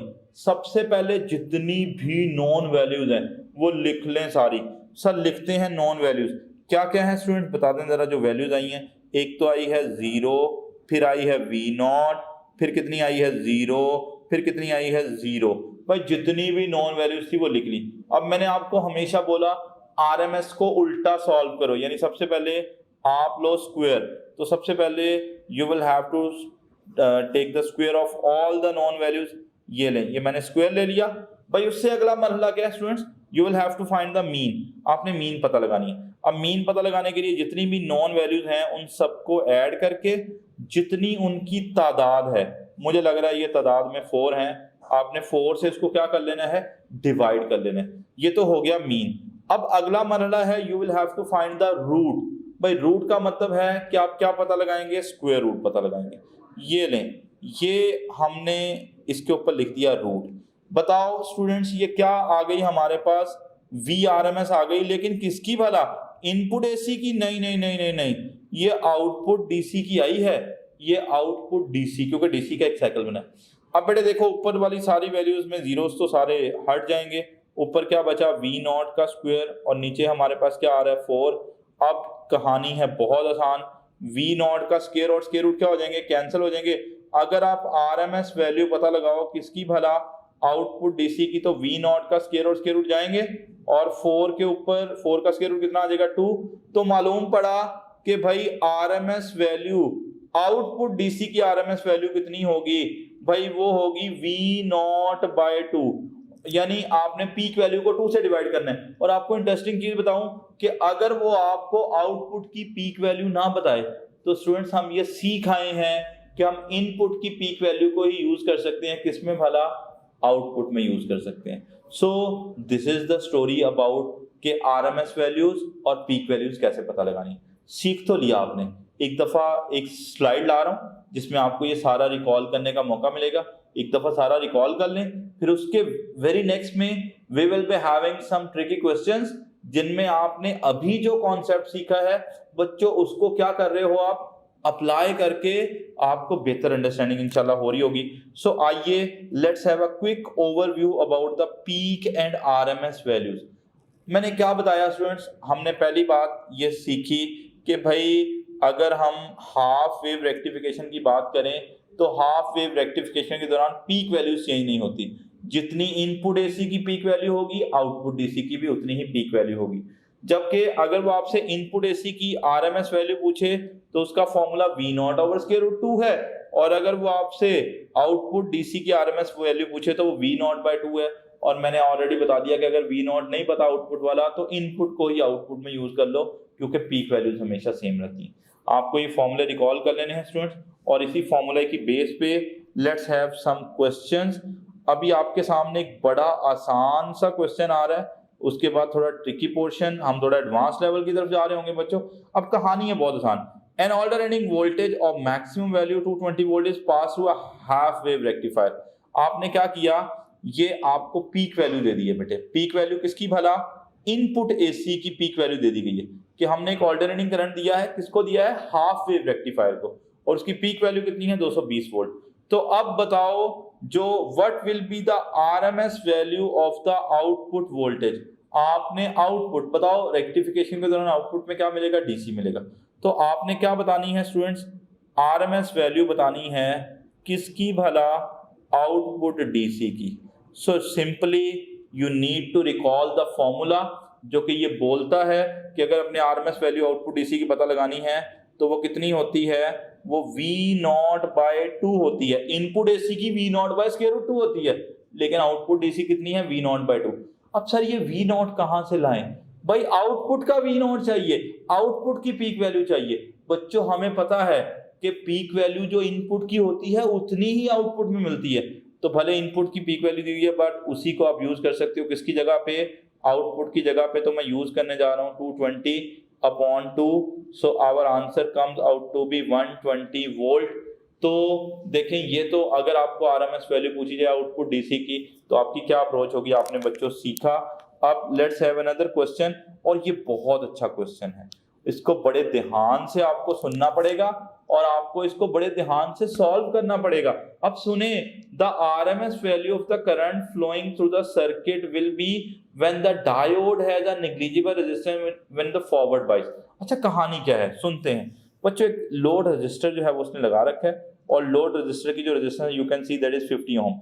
अब वो आपसे पूछ रहा है इस लोड रजिस्टर से गुजरने वाला करंट मत बताओ, करंट की पीक वैल्यू मत बताओ, बल्कि उस करंट की क्या बताओ, आरएमएस वैल्यू बताओ। भाई लोड रजिस्टर में से गुजरने वाले करंट की क्या बताओ, आरएमएस वैल्यूज बताओ। अब स्टूडेंट्स हमारे पास क्या है, ओहम्स लॉ है। अब ओहम्स लॉ की स्टेटमेंट सबको पता है कि भाई अगर हमने करंट पता लगाना है तो डेफिनेटली जो करंट होगा that will be V upon R हो जाएगा। अब देखो, क्या करंट की इंस्टेंटेनियस वैल्यू चाहिए, नहीं। क्या करंट की उसने बोला पीक वैल्यू बताओ, नहीं। वो करंट की कौन सी वैल्यू पूछ रहा है बेटे, आरएमएस वैल्यू। करंट की कौन सी वैल्यू, आरएमएस। तो बताओ मुझे वोल्टेज की भी कौन सी वैल्यू पुट करना पड़ेगी, आरएमएस, क्योंकि जब मैं पीक वोल्टेज पुट करूंगा तो पीक करंट आएगा, जब मैं इंस्टेंटेनियस वोल्टेज पुट करूंगा तो इंस्टेंटेनियस करंट आएगा। बट जब मैं करंट की आरएमएस वैल्यू चाह रहा हूं तो डेफिनेटली मुझे वोल्टेज की भी आरएमएस वैल्यू पुट करनी है। बताओ करंट कहां पे चाहिए, इनपुट में या आउटपुट में, आउटपुट में। तो आरएमएस वैल्यू भी बच्चों किसकी पुट करना पड़ेगी, आउटपुट डीसी की पुट करना पड़ेगी। इस इक्वेशन को यहीं पे रहने दें। अब पहले एक काम करें, इसको यहीं पे रहने दें। पहले एक काम करें, आप आरएमएस वैल्यू मालूम करने के लिए पहले पीक वैल्यू पता लगा लें। बेटे पीक वैल्यू, अब ध्यान से देखो, इनपुट में हमेशा आपने ऑल्टरनेटिंग वोल्टेज पढ़ा हुआ। बट जो ऑल्टरनेटिंग वोल्टेज होता है ना, उसका फॉर्मूला ये होता है, V instantaneous is equal to V not sine of omega D होता है। आपको पता है साइन फंक्शन से पहले जो भी चीज़ लिखी हुई है, साइन फंक्शन से पहले जो भी चीज़ लिखी हुई है वो क्या है, वो पीक वैल्यू होती है। तो बताएं जरा इनपुट एसी की पीक वैल्यू कितनी है। भाई इनपुट एसी की जो पीक वैल्यू है वो 450 वोल्ट है, और जो इनपुट एसी की पीक वैल्यू है वही तो आउटपुट में यूज कर सकते हैं ना। तो ओके, अगर इनपुट कितनी है तो आउटपुट डीसी की पीक वैल्यू भी इतनी होगी। अब अगर पीक वैल्यू आ गई तो आरएमएस वैल्यू मालूम करना कोई मुश्किल बात नहीं है। अब मुझे जल्दी बताओ बच्चों कि अगर मैं आरएमएस वैल्यू पता लगाऊं किसकी, भला आउटपुट डीसी की। अब बच्चे कहेंगे सर आउटपुट डीसी की आरएमएस वैल्यू क्यों पता लगा रहे हो? क्योंकि बच्चों हमें आउटपुट में RMS value of the current चाहिए। तो आरएमएस वैल्यू तभी आएगी जब वोल्टेज की भी आरएमएस वैल्यू पुट करेंगे। और आपने पढ़ा था हाफ वेव रेक्टिफिकेशन में जो RMS value of the output DC होती है उसका फॉर्मूला आप लोग पढ़ा हो, V नॉट बाय 2 होता है। भाई V नॉट की वैल्यू कितनी है, 450 डिवाइडेड बाय 2, बोलो कितनी आ गई, 225। देखो वोल्टेज भी आ गया, रेजिस्टेंस भी आ गई। Now you can find the current. अभी मैं करंट पता लगाने के लिए बेटे फॉर्मूला यूज करूंगा। करंट का फॉर्मूला आपने अभी पढ़ा। करंट की अगर आरएमएस वैल्यू पता लगानी है तो उसका फॉर्मूला है V आरएमएस अपॉन क्या होगा, R। अभी हमने वोल्टेज की आरएमएस वैल्यू पता लगाई, कितनी थी, 225 वोल्ट। और बताओ रजिस्टर कितने का लगा हुआ, देख के बताओ जरा, 50 का। अब इसको 25 से डिवाइड करते जाएं, तो जैसे 25 से डिवाइड करेंगे तो 25 9 द 225 और 25 टू द 50। तो अभी जो करंट की आरएमएस वैल्यू आ रही है वो 9/2 एम्पेयर आ रही है। So our right option will be beta. तो देखें ये थोड़ा ट्रिकी क्वेश्चन था जिसमें आउटपुट करंट की कौन सी वैल्यू पूछ रहा था, आरएमएस वैल्यू पूछ रहा था। अब आरएमएस वैल्यू पता लगाने के लिए मैंने आपको बताया आपको आउटपुट के वोल्टेज की आरएमएस वैल्यू पता लगानी थी। तो वो कैसे पता लगानी थी, अगर आपको फॉर्मूला पता होगा बच्चों तभी सॉल्व कर पाओगे। बढ़ते हैं आगे एक आखिरी सवाल की तरफ, और देन हम हाफ वेव रेक्टिफिकेशन में कुछ और एडवांस लेवल के क्वेश्चन ले रहे होंगे जो शिफ्टेड इनपुट्स वाले होंगे। The RMS values of output voltage and frequency of the output DC will be. अच्छा, आपको ना कुछ स्टैटिस्टिक्स दे रखे हैं, आपको इनपुट का कुछ डाटा दे रखा है और आप लोग इसको कंपेयर कर सकते हो। आपने वोल्टेज की इंस्टेंटेनियस वैल्यू का फॉर्मूला पढ़ा हुआ है, बताओ क्या होता है, V is equal V not sine of omega D लिख लें या 2π/f लिख लें, ठीक है, ये होता है। और हमें लोड रजिस्टर दे रखा है। अच्छा, अब सवाल को सुन लें, आपसे क्या पूछ रहे हैं, आरएमएस वैल्यू बताओ किसकी, भला आउटपुट डीसी की। तो सबसे पहले स्टूडेंट सोचो जरा, हाफ वेव रेक्टिफिकेशन में जो आरएमएस वैल्यू होती है किसकी, भला आउटपुट डीसी की, वो कितनी होती है, वो V नॉट बाय 2 होती है। अब V नॉट कहां से लाएं, भाई V नॉट वही यूज करना है जो किसमें है, इनपुट वाला है। तो इनपुट में पीक वोल्टेज देख के बताओ जरा कितना है। बेटे जो भी साइन फंक्शन से पहले लिखा हुआ है वो पीक वोल्टेज है। What makes Top Grade Pakistan's most trusted online academy? Top Grade is offering its online preparation to more than 2 lakh students in 150 plus cities with a Google rating of 4.7 out of 5. Top Grade app की help से आप किसी भी physical academy के comparison में 10 times better preparation कर सकते हैं, वो भी 75% less fee में। Top Grade has produced more than 4,000 doctors, engineers and IT professionals. Now I will introduce you to our toppers. Meet Ramesh Salman from Islamabad. He has obtained second position in MDK 2022, securing 196 marks out of 200. He is doing his MBBS from Aga Khan University. Meet Radia Waheed from Jhelum. She obtained fourth position in MDK 2022, securing 194 marks out of 200. She is a student of King Edward Medical University. Meet another top grader, Mehroz Ismail from Burewala. She secured fourth position in MDK 2020. She achieved an impressive score of 193 out of 200. She is currently studying at King Edward Medical University. Meet brilliant top grader Muhammad Ali from Sargodha. He secured a seat in NUST, one of the leading universities of Pakistan. अब मैं आपको मिलवाती हूँ माहीन खालिद से, जिनका ताल्लुक आज़ाद कश्मीर से है। She also secured her admission in NUST. You can also be our next topper. So what are you guys waiting for? Visit topgrade.pk and sign up free to get up to 100% scholarship for online preparation of FSC, MDCAT, ECAT, NUST, NUMS, AKU, PAS, FAST and GK entrance exams. तो देखो input का peak voltage कितना है 200 volt, और जितना input का है उसी को आउटपुट में यूज करो। अपॉन क्या आ गया 2, तो देखो आउटपुट डीसी की जो आरएमएस वैल्यू आ रही है वो 100 वोल्ट आ रही है। नाउ वो आपसे एक और चीज पूछ रहा है, वो आपको कह रहा है फ्रीक्वेंसी बताओ। भाई फ्रीक्वेंसी बताओ किसकी, भला आउटपुट की। अब जितनी इनपुट की फ्रीक्वेंसी उतनी आउटपुट की है। बेटे इन दोनों इक्वेशंस का कंपैरिजन करो, ये जो हमने दोनों इक्वेशन रखी कंपैरिजन करो, तो यहां से आपको पता चलेगा कि ये जो 2 पाई एफ टी है ना स्टूडेंट्स, जो 2 पाई एफ टी है वो किसके बराबर है 100 पाई टी के बराबर है। अब पाई टी और पाई टी क्या हो जाएंगे कैंसिल, तो 2f की वैल्यू कितनी आ गई 100 आ गई। यहां से अगर हम f की वैल्यू पता लगाएंगे, इनपुट की फ्रीक्वेंसी आ रही है याद रखिएगा 100/2 कितना हो जाएगा 50 हर्ट्ज, क्योंकि मैं इनपुट के स्टैटिस्टिक्स पुट कर रहा हूँ। और बच्चों हम लोग ये पढ़ आए हैं कि आउटपुट की फ्रीक्वेंसी उतनी ही होती है जितनी किसकी होती है, इनपुट की फ्रीक्वेंसी होती है। और इनपुट की अगर 50 हर्ट्ज आई है तो डेफिनेटली जो आउटपुट की फ्रीक्वेंसी होगी वो भी कितनी होगी 50 हर्ट्ज होगी। तो थोड़ा सा ध्यान में रखिएगा, like peak values, RMS values, frequency, time period, उन सब के बारे में ध्यान रखना है आप। अच्छा स्टूडेंट्स, अब मैंने बताया हाफ वेव रेक्टिफिकेशन में कुछ ऐसे क्वेश्चन आएंगे जो शिफ्टेड इनपुट्स के साथ होंगे। यानी यूजुअली तो हम लोग क्या करते हैं, हम ऑल्टरनेटिंग करंट ऐसा देख रहे होते हैं कि भाई ये ऑल्टरनेटिंग करंट आ गया या बच्चों ये वाला ऑल्टरनेटिंग करंट आ गया। लेकिन कभी कभार आपको इनपुट में बड़ी अजीब अजीब सी वेव फॉर्म बना के दी होंगी। जैसे यहाँ पे आप देखिएगा, कभी वो ऐसी वेव फॉर्म बना देगा, यानी वो आपको बोलेगा भाई ये हमारा एसी है, ठीक है, या इसका उल्ट वेव फॉर्म भी बना सकता है, डिफरेंट टाइप की। खैर बात करने का मतलब ये है कि हमें क्या हो सकता है, इनपुट में डिफरेंट टाइप्स की वेव फॉर्म बनाई। अब सवाल उसने क्या किया, शिफ्टेड इनपुट दे दी। अब आपको साइकिल को डिवाइड करना आना चाहिए। बेटे अगर मैं यहाँ पे डायग्राम में चला जाऊँ ना, तो यहाँ पे हाफ साइकिल नहीं पूरा हो रहा, यहाँ पे क्वार्टर साइकिल पूरा हो रहा है, तो यहाँ के टाइम को मैं क्या बोलूँगा T/4। यहाँ पे आप लोग देखो आधा साइकिल पूरा हो गया, यहाँ पे आधी वेव कंप्लीट हो गई। तो जहाँ पे आधी वेव कंप्लीट होती है उस टाइम को क्या कहते हैं T/2। यहाँ पे बेटे 3 क्वार्टर्स पूरे हो गए, तो इस टाइम को क्या बोलूँगा 3T/4। और यहाँ पे आके पूरा साइकिल पूरा हो गया है, तो पूरा साइकिल पूरा होने में जितना टाइम लगता है वो T लगता है। तो अब आपसे सवाल पूछा जा रहा है कि the diode will be conducting during, बताओ ये डायोड कब कब कंडक्ट कर रहा होगा। अच्छा आप सबको आइडिया है कि भाई डायोड तभी कंडक्ट करता है जब ये क्या होता है, जब ये फॉरवर्ड बाइस होता है। तो आइए पहले हम लोग बात करते हैं कब से कब तक, बेटे 0 से T/4। पहले ऑप्शन में लिखा हुआ 0 से T/4।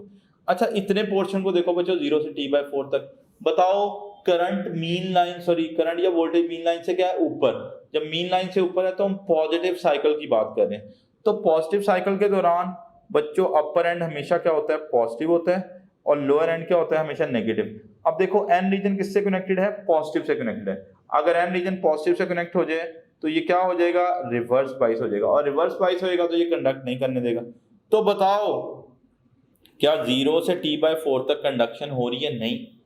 बीटा ऑप्शन में देखो T/4 से T/2, बच्चों इस पोर्शन की बात करें T/4 से T/2, ये वाला हिस्सा इतना। बताओ करंट किस पे है, नेगेटिव साइकिल में। नेगेटिव साइकिल का मतलब ये है कि अपर एंड पे आप नेगेटिव बनाओगे और लोअर एंड पे क्या बनाओगे, पॉजिटिव बनाओगे। तो ये बच्चों मैंने अपर एंड पे बना लिया नेगेटिव और लोअर एंड पे क्या बना लिया, पॉजिटिव बना लिया। तो बताओ अब एन रीजन जो है वो किससे कनेक्टेड है, नेगेटिव से कनेक्टेड है, और एन रीजन नेगेटिव से कनेक्टेड हो जाएगा तो ये क्या हो जाएगा, फॉरवर्ड बाइस्ड हो जाएगा। और फॉरवर्ड बाइस होगा तो अपने अंदर से करंट गुजरने देगा। तो इसका मतलब है T/4 से T/2 तक तो ये कंडक्ट कर रहा है। फिर एक और पोर्शन बता दिया 3T/4 से T तक। बच्चों 3T/4 से T तक इतने हिस्से को देखें, ये है 3T/4 to T। बेटे देख के बताओ जरा, करंट अगेन किस में है, पॉजिटिव साइकिल में। अब पॉजिटिव साइकिल का मतलब है कि अपर एंड आपने क्या बनाना है, पॉजिटिव बनाना है, और लोअर एंड क्या बनाना है, नेगेटिव। ये ने मैंने अपर एंड पे पॉजिटिव बना लिया और लोअर एंड पे नेगेटिव बना लिया। एन रीजन पॉजिटिव से कनेक्टेड है ये क्या हो गया, रिवर्स बाइस। रिवर्स बाइस होगा तो अपने अंदर से करंट गुजरने नहीं देगा, तो यहाँ पे हमारा राइट ऑप्शन रहेगा बीटा। तो ध्यान कर लीजिएगा, कभी कभार शिफ्टेड इनपुट्स होंगी, डायोड उल्टा लगा होगा, तो आपने बड़े ध्यान से चीजों को सॉल्व करना है स्टूडेंट्स। अब कभी कभार वो आपसे वेव फॉर्म भी पूछेगा कि भाई इनपुट एसी की वेव फॉर्म इस तरह की है, बताओ आउटपुट डीसी की वेव फॉर्म किस तरह की होगी। अच्छा बच्चों, सबसे पहले ध्यान से देखिएगा, मैं अगर आपको यहाँ पे सॉल्व करना बताऊं तो आप बड़ी आसानी से सॉल्व कर सकते हो। अच्छा एक बात याद रखिएगा, जब भी सिंगल डायोड है ना, वो या तो करंट को गुजरने देगा या गुजरने नहीं देगा, लेकिन वो करंट के साइकिल की डायरेक्शन को इन्वर्ट नहीं करेगा। ये बात ध्यान में रखनी, मैं क्या बोल रहा हूँ आपको अभी ज्यादा अच्छा समझ आएगा। अच्छा बच्चों, पहले let's talk about this portion. ये वाले पोर्शन में करंट मीन लेवल से नीचे है। भाई करंट मीन लेवल से नीचे होने का मतलब ये है कि नेगेटिव हाफ साइकिल है। नेगेटिव हाफ साइकिल में ये वाला टर्मिनल क्या हो गया, नेगेटिव, ये क्या हो गया, पॉजिटिव। सोच के बताओ, इज इट फॉरवर्ड बाइस और रिवर्स बाइस? तो आपको नजर आ रहा है कि भाई एन रीजन नेगेटिव से कनेक्टेड है, तो ये फॉरवर्ड बाइस हो गया। अब फॉरवर्ड बाइस का मतलब है कि शुरू में ही करंट गुजरेगा, ठीक है। अगर हम ऑप्शन चार्ली और डेल्टा को देखें तो वो इस दौड़ से निकल गए। क्यों निकल गए? क्योंकि वो दोनों बता रहे हैं कि भाई शुरू में करंट कंडक्ट नहीं हो रहा, स्ट्रेट लाइन आ रही है, स्ट्रेट लाइन आ रही है, यानी करंट कंडक्ट नहीं हो रहा, लेकिन शुरू में तो करंट कंडक्ट होएगा। तो फिर या तो ऑप्शन अल्फा सही है या बीटा सही है। अब बच्चों अगली बात कि अल्फा सही है या बीटा सही है, हम डिफरेंशिएट कर सकते हैं। अब देखो नेगेटिव हाफ साइकिल के दौरान क्या है, ये फॉरवर्ड बाइस, और फॉरवर्ड बाइसिंग के दौरान ये अपने अंदर से करंट को गुजरने देगा। लेकिन मैंने कहा सिंगल डायोड की इतनी औकात नहीं कि वो करंट की डायरेक्शन को क्या कर दे, रिवर्स कर दे। यानी वो करंट को गुजरने तो देगा, लेकिन अगर पॉजिटिव हुआ तो पॉजिटिव में जाएगा और नेगेटिव हुआ तो नेगेटिव। तो अभी कौन से हाफ साइकिल को कंडक्ट होने दे रहा है बच्चों, बताइएगा जरा। नेगेटिव हाफ साइकिल को कंडक्ट होने दे रहा है, नेगेटिव में जाएगा। अब जरा बात करो पॉजिटिव हाफ साइकिल की, इतने वाले पोर्शन की, इतने वाले। बताओ पॉजिटिव हाफ साइकिल के दौरान ये जो अपर टर्मिनल है, ये जो अपर टर्मिनल है, ये क्या हो जाएगा, पॉजिटिव, और लोअर क्या हो जाएगा, नेगेटिव। ये नहीं, मैंने यहाँ पे बना लिया बेटे पॉजिटिव और यहाँ पे बना लिया क्या भला, नेगेटिव। अब यही डायोड फॉरवर्ड बाइस नहीं रहा, बल्कि क्या हो गया, रिवर्स बाइस। अब रिवर्स बाइस होगा तो अपने अंदर से करंट गुजरने नहीं देगा। तो देखो नेगेटिव हाफ कंडक्ट हो रहा है, पॉजिटिव नहीं हो रहा, नेगेटिव हाफ कंडक्ट हो रहा है, पॉजिटिव नहीं हो रहा। तो इस किस्म की वेव फॉर्म देखें तो हमें राइट ऑप्शन कौन सा मिलेगा, बीटा मिलेगा। तो हाफ वेव रेक्टिफिकेशन में कभी कभार ऐसा करेगा कि आपको इनपुट एसी की वेव फॉर्म देके आउटपुट डीसी की वेव फॉर्म भी पूछ सकता है। अच्छा स्टूडेंट्स, अब हाफ वेव रेक्टिफिकेशन में let's take the last question, और उसके बाद we will be discussing about the full wave rectification. अच्छा ये क्वेश्चन कभी कभार ना आपको सर्किट में एक से ज्यादा डायोड लगे हुए मिलेंगे, लेकिन जब भी एक से ज्यादा डायोड लगे हुए मिले, एन मुमकिन है कि it will behave like half wave. Full wave भी हो सकता है कंडक्ट ही ना कर रहा हो सकता है एसी दे एसी मिल रहा हो, बट अभी देखना पड़ेगा आप लोगों को। अच्छा स्टूडेंट्स देखिएगा जरा कि in the figure the current supplied by the battery is. अब सवाल यह है कि बैटरी कितना करंट जो है वो सप्लाई करेगी। अच्छा पहले तो फोटो को ध्यान से देखो बेटा, ये है पॉजिटिव टर्मिनल और ये है नेगेटिव टर्मिनल। जब आपने वायर लेके यहाँ पे कनेक्ट कर दी तो डेफिनेटली ये वाला भी कौन सा बन गया, पॉजिटिव टर्मिनल, और ये वाला कौन सा बन गया, नेगेटिव टर्मिनल। अच्छा जरा ऊपर वाले डायोड को देखें, ये वाले डायोड को सारे बच्चे गौर करें बेटे, ये डायोड फॉरवर्ड बाइस है कि रिवर्स बाइस? ये रिवर्स बाइस है। सर कैसे पता चला? क्योंकि इसका एन रीजन किससे कनेक्टेड है, पॉजिटिव से। और आपको मैंने बारहा बताया कि जब डायोड रिवर्स बाइस होगा, जब डायोड क्या होगा, रिवर्स बाइस, तो वो अपने अंदर से करंट को गुजरने नहीं देगा। यानी करंट आएगा तो सही, लेकिन इस पूरी ब्रांच में करंट नहीं जाएगा, क्योंकि रिवर्स बाइसिंग के दौरान जो डायोड का बिहेवियर होता है वो ओपन सर्किट के जैसा होता है। तो अब और ये वाले को देखो, ये वाला डायोड जो है ये क्या हो जाएगा, ये फॉरवर्ड बाइस हो जाएगा, यानी ये अपने अंदर से करंट को गुजरने देगा। अब आपको सर्किट का करंट पता लगाना है, तो भाई करंट का फॉर्मूला होगा total voltage upon resistance. Voltage हमने बाहर से कितने का लगाया, 2 वोल्ट का। अच्छा अपर वाली ब्रांच में रेजिस्टेंस ऑफर नहीं हो रही, सर लगी तो हुई है, क्यों नहीं ऑफर हो रही? उसकी वजह बड़ी सिंपल है, क्योंकि जो upper portion of the diode है ना, वो यानी ऊपर वाला जो डायोड है वो रिवर्स बाइस है, और जब रिवर्स बाइस होगा उस पूरी ब्रांच में करंट जाएगा ही नहीं। करंट जाएगा नहीं तो ऑपोजिशन कहां से मिलेगी उसको, ठीक है। तो सिर्फ नीचे वाली ब्रांच से करंट गुजरेगा, नीचे वाला रजिस्टर ऑफर होएगा। तो रेजिस्टेंस की वैल्यू आप लोग पुट करोगे स्टूडेंट्स कितनी भला, 10, तो 2/10 जो है वो कितना हो जाएगा, 0.2 एम्पेयर हो जाएगा। स्टूडेंट्स अभी हम लोग बात करने जा रहे हैं about the full wave rectification. हमने हाफ वेव रेक्टिफिकेशन में देखा कि ऑल्टरनेटिंग करंट का कोई एक हाफ जो है वो कंडक्ट होता था और दूसरा हाफ कंडक्ट नहीं होता था, और करंट की डायरेक्शन को हम रिवर्स होने से बचा देते थे, ठीक है। लेकिन full wave rectification is a particular type of rectification जिसमें ऑल्टरनेटिंग करंट के दोनों हाफ्स कंडक्ट होंगे, और the interesting part of the stories के दोनों हाफ्स के दौरान जो एक्सटर्नल सर्किट है उसमें करंट की डायरेक्शन जो है वो क्या रहेगी, सेम रहेगी। तो students, let's talk about the full wave rectification, the definition of the full wave rectification. This is actually a type of rectification in which both half cycles of input AC are conducted। पहली बात तो दोनों के दोनों cycle conduct होंगे और are used to send the unidirectional current in the external circuit, और external circuit में करंट की डायरेक्शन क्या रह रही होगी, सेम रह रही होगी, वहां पे करंट की डायरेक्शन को चेंज नहीं करेंगे। This is the full wave rectification कि दोनों के दोनों हाफ्स कंडक्ट होंगे और दोनों हाफ्स के लिए जो एक्सटर्नल सर्किट है उसमें करंट की डायरेक्शन आपको क्या मिल रही होगी, सेम मिल रही होगी। खैर इसको ज्यादा बेहतर तरीके से हम समझेंगे जब हम डायग्राम में जाएंगे, लेकिन फिलहाल ये समझ आ रहा है कि दोनों साइकिल कंडक्टरों में करंट की डायरेक्शन सेम रह रही है। Okay, both half cycles of input AC are rectified, भाई दोनों के दोनों हाफ जो है वो रेक्टिफाइड हो जाएंगे, और one half of the input AC is inverted. हाँ, एक हाफ जो है वो इन्वर्ट भी हो जाएगा। इन्वर्ट होने का मतलब समझाता हूँ। जैसे देखो फॉर एग्जांपल ये हमारे पास बेटे पॉजिटिव हाफ साइकिल था, ओके, ये पॉजिटिव हाफ साइकिल तो कंडक्ट हो गया, देखिए पॉजिटिव हाफ साइकिल कंडक्ट होता हुआ नजर आ रहा है हमें, ठीक है। अब नेगेटिव हाफ साइकिल भी कंडक्ट तो होगा, लेकिन ये इन्वर्ट होके देखो हमें ये भी किस में मिल रहा है, पॉजिटिव में मिल रहा है, यानी दोनों के दोनों हाफ्स कंडक्ट हो रहे हैं, लेकिन जो नेगेटिव वाला हाफ है वो इन्वर्ट होके वो भी पॉजिटिव हो चुका है, यानी एक्सटर्नल सर्किट में हमें करंट हमेशा एक ही डायरेक्शन में मिलेगा। And that particular type of rectification is called the full wave rectification. अच्छा स्टूडेंट्स, अब फुल वेव रेक्टिफिकेशन की अगर हम लोग बात करें तो फुल वेव रेक्टिफिकेशन में हमारे पास दो कॉमन मेथड्स हैं जिनके जरिए हम फुल वेव रेक्टिफिकेशन कर रहे हैं। एक हमारा यूजुअली जो इंटरमीडिएट की बुक है उसमें बताया हुआ है, और एक हमारा डिस्कस नहीं है जिसको हम ग्रेजुएशन लेवल पे जाके पढ़ते हैं। तो खैर दो रेक्टिफिकेशन के कॉमन मेथड्स हैं। एक तो ब्रिज रेक्टिफायर स्टूडेंट्स यूज करते हैं। ब्रिज रेक्टिफायर जैसे आपने व्हीटस्टोन ब्रिज पढ़ा है, ऐसा ब्रिज टाइप अरेंजमेंट होता है और इसमें 4 डायोड्स लगे होते हैं जैसे नीचे आपको डायग्राम में नजर भी आ रहा है। और एक है सेंटर टैप रेक्टिफायर। अब सेंटर टैप रेक्टिफायर में हम लोग फुल वेव रेक्टिफिकेशन परफॉर्म करवा रहे होते हैं, जबकि किसकी मदद से, 2 डायोड्स की मदद से। अब बच्चों से समटाइम सवाल पूछा जाता है और वो थोड़ा कंफ्यूज रहते हैं कि भाई बताओ कि जो फुल वेव रेक्टिफिकेशन है उसके लिए कितने डायोड्स चाहिए। अब सवाल बदल के आ सकते हैं। जैसे आपसे पूछूं मैं कि the number of diodes required for full wave rectification in bridge rectifier, तो जब मैं ब्रिज रेक्टिफायर की बात करूंगा तो definitely we will be having the 4 diodes. लेकिन अगर सवाल आ जाए the minimum number of diodes required for full wave rectification, भाई कम से कम तो 2 से भी हो जाएगी, क्योंकि जो सेंटर टैप रेक्टिफायर होता है उसमें हम फुल वेव रेक्टिफिकेशन परफॉर्म करवा रहे होते हैं कितने डायोड्स की मदद से, 2 डायोड्स की मदद से।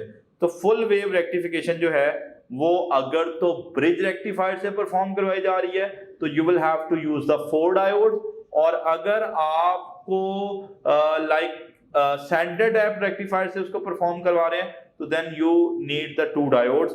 खैर हमारी बुक की हद तक अगर हम लोग इंटरमीडिएट के सिलेबस को देखें तो we will be particularly talking about the bridge rectifier जो कि ज्यादा डिस्कस्ड है। Okay, so let's talk about the full wave rectification through the bridge rectifier. और पास पेपर 2017 में इसका क्वेश्चन आया, और जो खास तौर पे बच्चे पीटीबी यानी पंजाब टेक्स्ट बुक बोर्ड पढ़ रहे हैं तो वहां से उन बच्चों ने रट्टा मारा हुआ था कि उन्होंने सोचा हुआ था कि पॉजिटिव साइकिल में बुक में लिखा हुआ है कि पॉजिटिव हाफ साइकिल में D1 और D3 डायोड्स कंडक्ट होते हैं और नेगेटिव हाफ साइकिल में D2 और D4 होते हैं। बच्चों ने रट्टा मारा हुआ था। उसने क्या किया, डायोड्स की डायरेक्शन बदल दी और आपको पूछा पॉजिटिव हाफ साइकिल में कौन कंडक्ट करेगा। बच्चों ने रट्टा मारा हुआ था D1 और D3, लेकिन वहां पे जो राइट ऑप्शन था वो D2 और D4 था। तो कभी कभार ऐसे सवाल आएंगे स्टूडेंट्स, वो आपसे पूछेगा कौन से डायोड कंडक्ट कर रहे हैं और कौन से डायोड कंडक्ट नहीं कर रहे।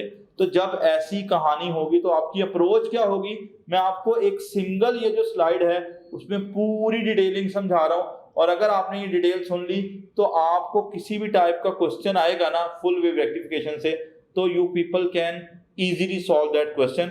अब सवाल क्या है, for the positive half cycle of the diode which of the following diodes will conduct. बताओ पॉजिटिव हाफ साइकिल के लिए कौन कौन से डायोड्स कंडक्ट करेंगे। अच्छा स्टूडेंट्स, पॉजिटिव हाफ साइकिल में सुनने होना क्या है, पॉजिटिव हाफ साइकिल में ये जो हमारा अपर डायोड है ये पॉजिटिव हो जाना है, यानी ये वाला हिस्सा जो है बेटे पॉजिटिव हो जाना है और ये नेगेटिव हो जाना है। तो जब हमने यहाँ से वायर लेके यहाँ पे लगाई है तो डेफिनेटली यहाँ भी हमें पॉजिटिव पोलैरिटी मिलेगी। My name is Dr. Muazzam Manzoor. Medicine is my profession and teaching is my passion. Teaching का काम मैं शौक से करता हूँ। आज से 7 साल पहले मैंने ये रियलाइज किया कि जो बच्चे FSC, ICS और डिफरेंट एंट्री टेस्टों की तैयारी करते हैं उन्हें बहुत सारे मसाइल का सामना है। जैसे कि बहुत सारे स्टूडेंट्स एकेडमी जा ही नहीं सकते अपने एग्जाम्स की तैयारी के लिए, और जो एकेडमी में जाते भी हैं उन्हें फिर बहुत सारे मसाइल को फेस करना पड़ता है, जैसे कि एकेडमी की भारी फीसें, जाने आने का एक्सपेंस, इसके अलावा बेतहाशा टाइम का वेस्टेज, एक्स्ट्रा बहुत सारी कॉस्ट, बुक्स एंड नोट्स वगैरह की। सो इन सारे मसाइल को मद्देनजर रखते हुए मैंने एक सोल्यूशन डिवाइस किया बैक इन 2017 और उसको मैंने नाम दिया टॉप ग्रेड ऑनलाइन एकेडमी का। तो टॉप ग्रेड ऑनलाइन एकेडमी से लास्ट 7 इयर्स में मैंने हजारों स्टूडेंट्स को FSC, ICS और डिफरेंट एंट्रेंस एग्जाम्स जैसे कि MD कैट, ECAT, प्यास, फास्ट, नर्स, जीकी या पाकिस्तान की तमाम टॉप नॉच यूनिवर्सिटीज के एंट्रेंस एग्जाम्स की तैयारी करवाई, और अल्हम्दुलिल्लाह हजारों स्टूडेंट्स डिफरेंट इंस्टीट्यूशन में या पाकिस्तान की टॉप नॉच यूनिवर्सिटीज में आज बैठे हैं। शायद पाकिस्तान में कोई भी ऐसा मेजर या टॉप नॉच इंस्टीट्यूशन नहीं है जहाँ पे अल्हम्दुलिल्लाह मेरे स्टूडेंट्स ना बैठे हों। So top grade it really work. Top grade ने वाकई ये 7 साल काम करके मुझे रियलाइजेशन हुई कि बहुत सारे स्टूडेंट्स के प्रॉब्लम्स जो कि अनसॉल्व थे टॉप ग्रेड से पहले, उन्हें जेन्युइनली सॉल्व किया है। अगर आप भी चाहते हैं कि आप भी अपनी ड्रीम यूनिवर्सिटी में दाखिला ले सकें और आप भी हमारे हजारों स्टूडेंट्स की कम्युनिटी के अंदर शामिल हो सकें, तो अभी टॉप ग्रेड ऐप डाउनलोड करें या हमारी वेबसाइट विजिट करें और यहाँ हमें नेगेटिव पोलैरिटी मिलेगी। सही है। अच्छा, अब पहले तो ये तयन कर लेना है कौन से डायोड फॉरवर्ड बाइस है और कौन से रिवर्स बाइस है। पहले तो D1 को देखो बच्चों, D1 का जो N रीजन है देख के बताइएगा, जो बार है ये क्या है, N रीजन है। N रीजन किससे कनेक्टेड है, पॉजिटिव से कनेक्टेड है। अगर N रीजन पॉजिटिव से कनेक्ट हो जाए तो ये जो डायोड है ये क्या हो जाएगा, ये रिवर्स बाइस्ड हो जाएगा, और जब ये रिवर्स बाइस हो जाएगा तो मैंने क्रॉस लगा दिया, ये अपने अंदर से करंट को नहीं गुजरने देगा। And what about the D3 बच्चों, D3 को देख के बताओ। देखिए D3 का ये पॉजिटिव, ये वाला पॉजिटिव रीजन है बच्चों, ये पॉजिटिव रीजन है, ये N रीजन है किससे कनेक्टेड है, नेगेटिव से, और N रीजन नेगेटिव से कनेक्ट हो जाए तो क्या हो जाता है, सॉरी P रीजन जो है वो नेगेटिव से कनेक्ट हो जाए तो ये क्या हो जाता है, रिवर्स बाइस। ये वाला डायोड भी रिवर्स बाइस है, ये भी करंट को गुजरने नहीं देगा। तो मत समझिएगा कि बुक में लिखा हुआ है कि पॉजिटिव हाफ साइकिल में D1 और D3 डायोड कंडक्ट करेंगे। भाई देखो यहाँ पर जो D1 और D3 जो है रिवर्स बाइस हो गए, रिवर्स बाइसिंग में कंडक्शन कहां से आ गई। अब D2 और D4 के बारे में देखते हैं बच्चों। D2 का देखें N region, this is the N region, ठीक है। D2 का जो N रीजन है अगर हम उसकी बात करें, ये किससे कनेक्टेड है, ये नेगेटिव टर्मिनल से कनेक्टेड है। नेगेटिव से कनेक्ट होने का मतलब है कि ये क्या होगा, फॉरवर्ड बाइस होगा और ये अपने अंदर से करंट को गुजरने देगा। और इसी तरह अगर आप D4 को देखें तो उसका P रीजन पॉजिटिव से कनेक्टेड है, ये भी फॉरवर्ड बाइस है, ये अपने अंदर से करंट को गुजरने देगा। लेकिन बच्चों ये मत सोचिएगा कि डायोड लाइक कंडक्टिंग हो गए तो वो करंट को गुजरने देंगे। और करंट आपने क्या करना है, करंट का पूरा साइकिल फ्लो करवाना है, और जब तक करंट वापस बैटरी में ना पहुंचे तो आपको नहीं सोचना कि वो कंडक्ट हो रहा है कि नहीं हो रहा। चले शुरू करते हैं, परेशान नहीं होना। सबसे पहले 2 बातें याद रखिएगा, जैसे ब्रिज रेक्टिफायर बना होगा तो पहले ये तयन कर लें कौन से डायोड फॉरवर्ड बाइस है कौन से रिवर्स है। उसके बाद हमेशा शुरू करें पॉजिटिव एंड से, हमेशा स्टार्ट करना है, क्योंकि हम हमेशा बात कर रहे होंगे कन्वेंशनल करंट की। और बेटे कन्वेंशनल करंट वो होगा जो हमेशा कहां से शुरू हो रहा है, पॉजिटिव से शुरू हो रहा है। तो आइए पॉजिटिव से हम करंट को फ्लो करवाते हैं। ओके, अगर हम करंट को फ्लो करवाएं, सो लेट्स सपोज करंट यहां से फ्लो करेगा बच्चों, ध्यान से देखिएगा। करंट फ्लो करते करते मतलब इस पॉइंट पे पहुंचेगा। जब वो इस पॉइंट पे पहुंचा, ये वाले पॉइंट पे, तो यहाँ पे उसके पास 2 रास्ते हैं, या वो D1 में जाएगा या D4 में जाएगा। अब D1 में तो नहीं जा रहा। सर क्यों नहीं जा रहा, क्योंकि D1 जो है वो रिवर्स बाइस है और रिवर्स बाइसिंग के दौरान करंट गुजरने नहीं देगा। तो बच्चों ये किसकी तरफ जाएगा जल्दी बताइएगा, ये D4 की तरफ आ जाएगा। लें जी, ये D4 की तरफ आ गया और D4 से आते आते बच्चों ये वाले पॉइंट पे पहुंच गया। अब बताओ यहाँ पे दो रास्ते हैं, एक तो D3 वाला डायोड और ये जो व्हाइट कलर की वायर है जो एक्सटर्नल रेजिस्टर में जा रही है। अब D3 में करंट नहीं जाएगा। सर D3 में क्यों नहीं जाएगा? क्योंकि आपको नजर आ रहा है ये क्या है, रिवर्स बाइस है। रिवर्स बाइसिंग के दौरान डायोड अपने अंदर से करंट को गुजरने नहीं देता, तो करंट बच्चों इस तरफ आ जाएगा। लें जी, ये करंट फ्लो कर रहा है और अब करंट यहां से इधर जाएगा और बच्चों यहां से मूव करते करते इस पॉइंट पे पहुंच जाएगा, यानी फाइनली यहां पे आ गया। अब यहां again it will have to pass, या तो D1 में जाएगा या D2 में जाएगा। D1 में तो नहीं जाएगा क्योंकि D1 ऑलरेडी रिवर्स बाइस है, ब्लॉकेज है। तो किस में जाएगा बच्चों, ये जाएगा D2 में। चले मैं कहता हूं ये किस में जा रहा है, ये D2 में जा रहा है और ये D2 से जाते जाते इधर पहुंच गया। यहाँ अगेन दो रास्ते हैं, या वो D3 में जाएगा, देखो जरा D3 ब्लॉकेज है D3 की तरफ, लिहाजा वो यहां से होता हुआ बैटरी में वापस आ गया। अगर बेटे करंट बैटरी में वापस आए तो आपको तब जाके समझना है कि ये वाला हाफ कंडक्ट हो रहा है, अदरवाइज कंडक्शन नहीं हो रही होगी। तो मेरे दो सवालात हैं कि बताओ, सवाल बड़ा सिंपल था कि पॉजिटिव हाफ साइकिल में कौन से डायोड्स कंडक्ट करेंगे। तो बच्चों ने रट्टा मारा हुआ था किसको, भला D1 और D3 को, बट इसका जो राइट ऑप्शन है वो D2 और D4 है। तो ये तरीकाकार आपने ऑप्ट करना है कौन से डायोड कंडक्ट करेंगे कौन से नहीं करेंगे। स्टूडेंट्स आप लोग सिंपली क्या कर रहे होगे, जो डायोड्स हैं वो उसकी लाइक फॉरवर्ड और रिवर्स बाइसिंग की बिना पे और करंट को पूरा फ्लो करवा के देखना है। अच्छा, मैं फुल वेव की कहानी समझ, मैंने यही डायग्राम दोबारा बना ली। ये तो पॉजिटिव हाफ साइकिल बन गया और पॉजिटिव हाफ साइकिल में आपने देख लिया दो डायोड कंडक्ट कर रहे थे बेटे, दो नहीं कर रहे थे, और एक्सटर्नल सर्किट में करंट की डायरेक्शन इस साइड को थी। चलें ये मैंने बना ली। अच्छा, अब आते हैं बच्चों इसी डायग्राम को, अगर वो आपसे नेगेटिव हाफ साइकिल के बारे में पूछता कि भाई नेगेटिव हाफ साइकिल में बताओ कौन से डायोड कंडक्ट करेंगे, दोबारा वही कहानी चला लो। नेगेटिव हाफ साइकिल में बच्चे ये एंड क्या हो जाना है नेगेटिव और ये क्या हो जाना है पॉजिटिव। बताओ यहाँ पे कौन सा टर्मिनल होगा, नेगेटिव होगा, और यहाँ पे कौन सा होगा, पॉजिटिव होगा। बताओ D1 के बारे में क्या ख्याल है, D1 फॉरवर्ड बाइस है। सर कैसे पता चला, क्योंकि N रीजन किससे कनेक्टेड है बेटे, नेगेटिव से। बताओ D4 के बारे में जवानों, D4 के बारे में क्या ख्याल है, D4 जो है ये रिवर्स बाइस है। सर क्यों रिवर्स बाइस है, क्योंकि इसका P रीजन जो है देखो किससे कनेक्टेड है, नेगेटिव से। तो जो रिवर्स बाइस है उसके ऊपर मैं क्रॉस लगा देता हूँ कि इसमें से करंट नहीं गुजरना, ये रिवर्स बाइस है। बेटे D3 के बारे में क्या ख्याल है, D3 फॉरवर्ड बाइस है। वो कैसे, देखें P रीजन किससे कनेक्टेड है, पॉजिटिव से कनेक्टेड है।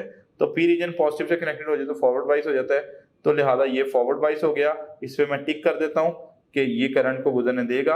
और D2 के बारे में क्या ख्याल है बेटे, D2 जो है वो रिवर्स बाइस है, क्योंकि इसका N रीजन, ये देखो इसका N रीजन है, ये पॉजिटिव से कनेक्टेड है, तो ये हो गया रिवर्स बाइस, ये करंट को गुजरने नहीं देगा। अब आपसे पूछा जा रहा है कौन से डायोड्स कंडक्ट कर रहे हैं कौन से नहीं कर रहे। तो स्टूडेंट्स अब की दफा बुक के फिर रट्टे से निकले, हमारी पंजाब टेक्स्ट बुक बोर्ड में लिखा हुआ है कि नेगेटिव हाफ साइकिल में कौन कौन से डायोड्स D2 और D4 कंडक्ट करेंगे, लेकिन यहाँ कौन कंडक्ट कर रहे हैं, D1 और D3 कंडक्ट कर रहे हैं। अच्छा, अब करंट को फ्लो करवा के देखें ताकि हमें जो फुल वेव रेक्टिफिकेशन है उसकी बेहतर अंडरस्टैंडिंग हो। मैंने आपको बताया था हमेशा शुरू कहाँ से करना है, पॉजिटिव से। बच्चों करंट यहाँ से होता होता होता होता इस पॉइंट पे जाएगा। जैसे ही इस पॉइंट पे जाएगा यहाँ पे उसको दो रास्ते नजर आएंगे, या तो वो D3 में जाएगा और या D2 में जाएगा। बेटे D2 पे देखो क्रॉस लगा हुआ है, क्रॉस लगा होने का मतलब है ब्लॉकेज है, तो ये किसकी तरफ जाएगा, ये D3 की तरफ जाएगा। तो ये नहीं है करंट की डायरेक्शन, ये D3 की तरफ चला गया। अब बच्चों यहाँ से होता हुआ इस पॉइंट पे पहुंचा, इस पॉइंट पे दो रास्ते हैं, या D4 में जाएगा या सर्किट में जाएगा। D4 के ऊपर देखें क्रॉस लगा हुआ है, तो करंट सर्किट की तरफ आ जाएगा। ये नहीं, करंट सर्किट से फ्लो कर रहा है, ये नहीं, ये करंट सर्किट से फ्लो करेगा, ये करंट सर्किट से फ्लो करेगा, इस पॉइंट पे पहुंचेगा। दो रास्ते हैं, या D2 में जाएगा या D1 में जाएगा। D2 तो ब्लॉकेज है, तो किसकी तरफ जाएगा, ये D1 की तरफ जाएगा। ठीक है, यहां से होता हुआ बेटे इधर पहुंचा, यहां भी दो रास्ते हैं, D4 में या बैटरी में वापस। D4 तो ब्लॉकेज है, देखो बैटरी में वापस आ गया। अब बच्चों मजे की बात आपको ये नजर आई कि दोनों के दोनों हाफ जो हैं वो कंडक्ट हो रहे हैं। पॉजिटिव हाफ भी कंडक्ट हुआ था, नेगेटिव हाफ भी कंडक्ट हुआ था। लेकिन आपको मजे की बात बताऊं, आप ऊपर वाली स्लाइड पे जाके देखें और इस स्लाइड पे देखें, दोनों साइकिल्स के दौरान जो एक्सटर्नल सर्किट है, पिछली डायग्राम में भी एक्सटर्नल सर्किट में करंट की डायरेक्शन यही थी, अब भी यही है, यानी दोनों के दोनों हाफ साइकिल्स कंडक्ट तो हो रहे हैं, लेकिन दोनों हाफ साइकिल्स के दौरान एक्सटर्नल सर्किट पे करंट की डायरेक्शन सेम रह रही है, this is called the full wave rectification. यानी ये था हमारा बच्चों इनपुट एसी, आपने देखा क्या, इसका पॉजिटिव हाफ साइकिल भी कंडक्ट हुआ और नेगेटिव भी कंडक्ट हुआ, लेकिन नेगेटिव हाफ साइकिल इन्वर्ट होके मिला, एक्सटर्नल सर्किट में करंट की डायरेक्शन चेंज नहीं हुई। तो that particular type of rectification is called the full wave rectification. अब स्टूडेंट्स एक तो ये सवाल आ रहे होते हैं कि कौन डायोड कंडक्ट करेगा कौन नहीं करेगा, और थोड़ा आपको बेहतर अंडरस्टैंडिंग भी होगी कि दोनों के दोनों हाफ्स कंडक्ट हो रहे हैं, दोनों हाफ्स के लिए एक्सटर्नल सर्किट में करंट की डायरेक्शन क्या रह रही है, सेम रह रही है। ओके, अब फुल वेव रेक्टिफिकेशन में एक और तरह का क्वेश्चन आता है, और इसमें सिर्फ मैं एक स्लाइड समझाऊंगा और एक स्लाइड हम ब्लैंक छोड़ेंगे, आप उसको खुद जो है वो सॉल्व करोगे। अब सवाल क्या आ रहा है कि पॉजिटिव हाफ साइकिल के लिए एक्सटर्नल सर्किट में करंट की डायरेक्शन क्या है, ए से बी है या बी से ए है। तो you will be using the same method जो आप पीछे ऑप्ट करके आए हो। पहले ये तयन कर लें कौन फॉरवर्ड बाइस है कौन रिवर्स बाइस है, और उसके बाद हमेशा पॉजिटिव से शुरू कर लें बेटे और बात बन जाएगी। तो बस मैं पॉजिटिव हाफ साइकिल की बताऊंगा, नेगेटिव हाफ साइकिल की आपने खुद देखनी है। ओके, ये पॉजिटिव हाफ साइकिल के दौरान ये एंड पॉजिटिव होगा, ये नेगेटिव होगा।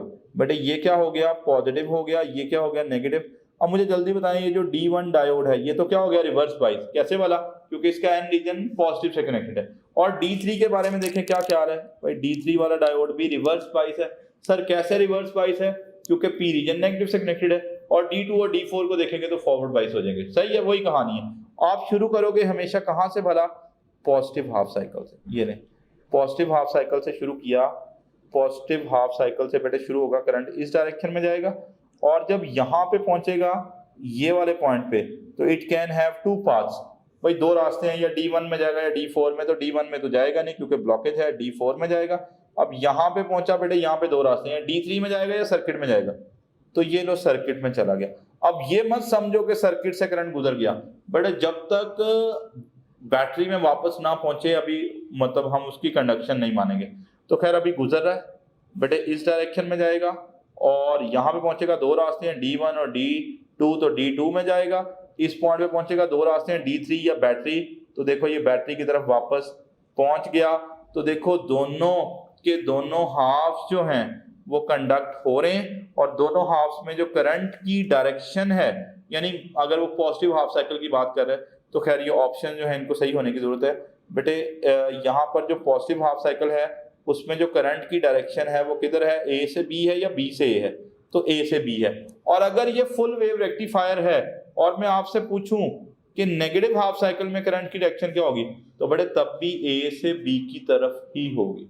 ओके, तो आपसे दो तरह के सवाल, कौन सा डायोड कंडक्ट करेगा कौन सा नहीं करेगा, और सेकेंडली स्टूडेंट्स आपसे पूछा जा सकता है कि करंट की डायरेक्शन क्या होगी। अच्छा, अब इंपॉर्टेंट फैक्टर्स की तरफ आते हैं कि भाई फुल वेव रेक्टिफिकेशन के दौरान फ्रीक्वेंसी और टाइम पीरियड पे क्या फर्क पड़ेगा।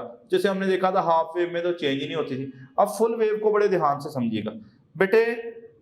ये मैंने आपके सामने ऑल्टरनेटिंग करंट का एक साइकिल बनाया, ये जो मैंने हाईलाइटेड किया हुआ ये एक साइकिल है, और बेटे ये जो हाईलाइटेड कर रहा हूं मैं ये दूसरा साइकिल है, ठीक है, ये जहां पे मैंने क्रॉस लगा रखे हैं।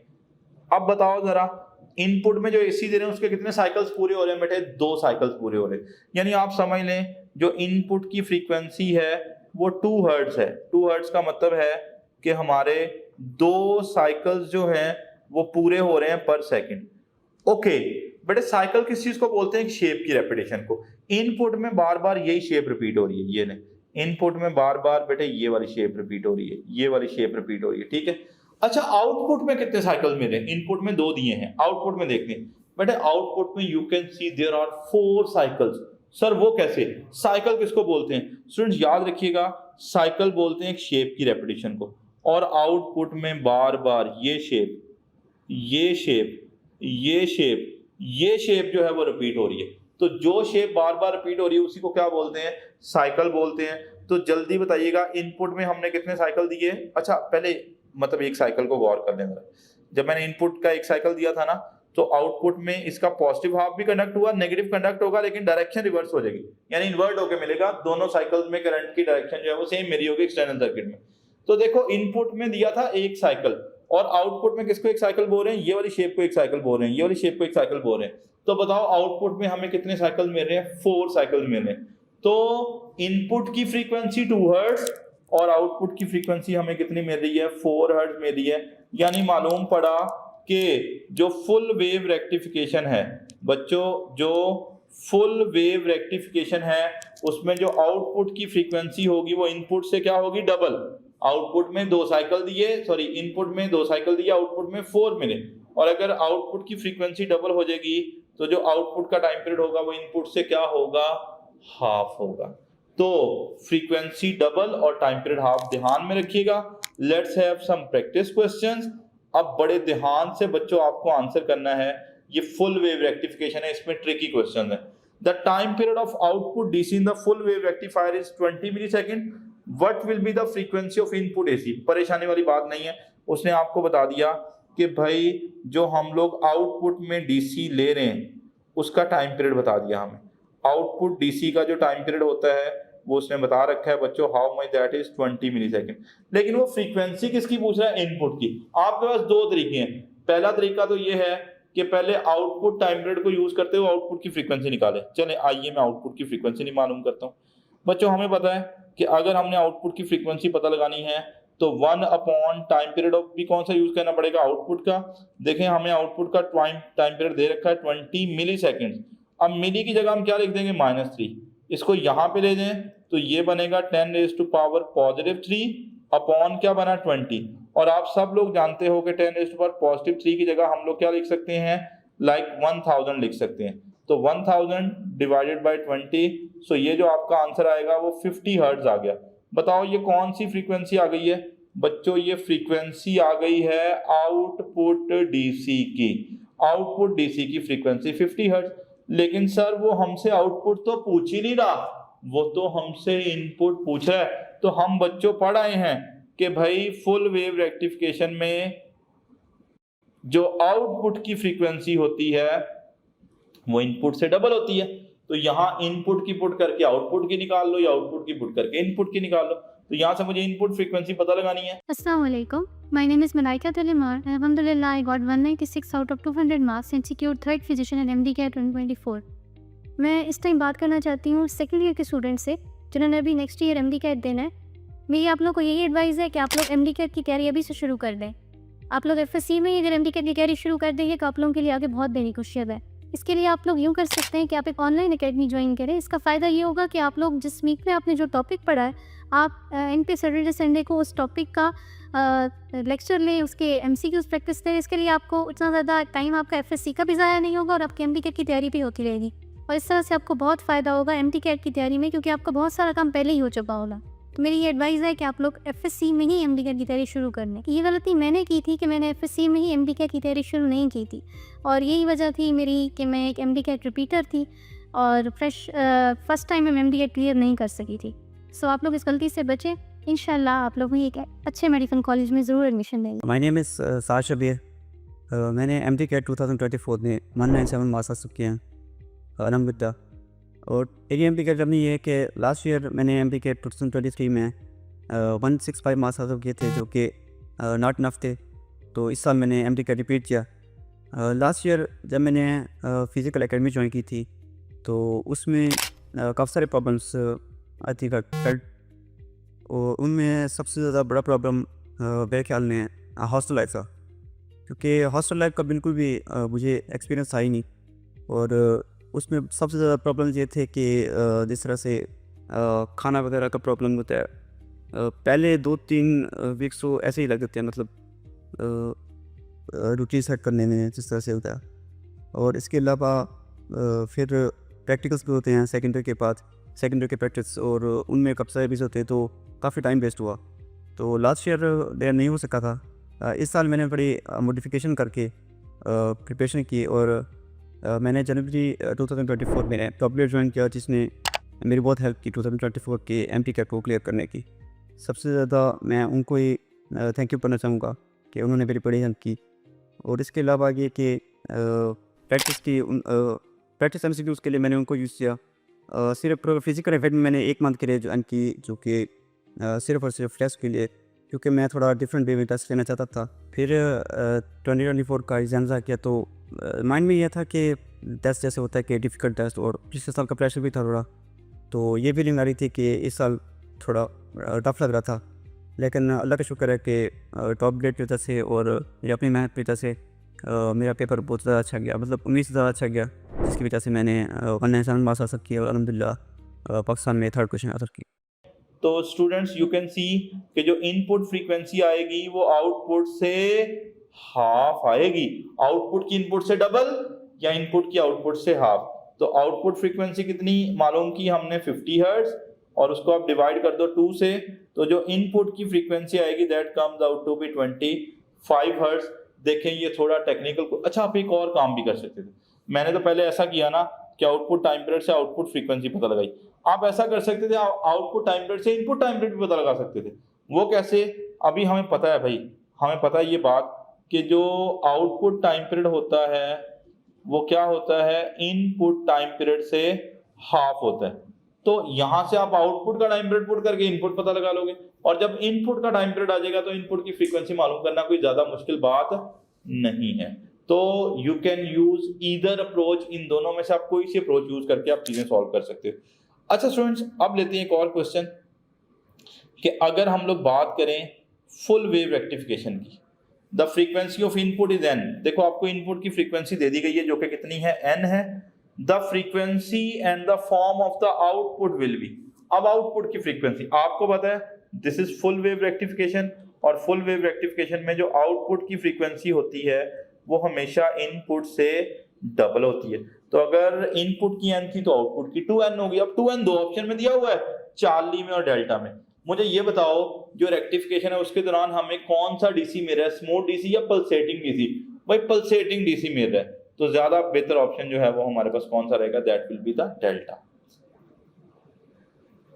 लेकिन स्टूडेंट, फ्रीक्वेंसी और टाइम पीरियड का एक कंपैरिजन हाफ वेव का और फुल वेव का, और उसके बाद हम जल्दी से बात कर रहे होंगे about the RMS values and the peak values of input AC and output DC during the full wave rectification. अच्छा स्टूडेंट्स, यहाँ पे we will be having a quick comparison of the half wave rectifier time period and the half wave rectifier frequency. अच्छा, अगर हम यहाँ पे बात करें कि यहाँ पे उसने बता दिया कि एक AC सोर्स है जो हमने बता दिया कितने का है, 60 हर्ट्ज का। उसको पहले आपने अप्लाई किया किस पे भला, हाफ वेव रेक्टिफायर पे, और फिर आपने अप्लाई किया किस पे भला, फुल वेव रेक्टिफायर पे। खैर ये कहानी सिर्फ आपको गुमराह करने के लिए, मामू बनाने के लिए है।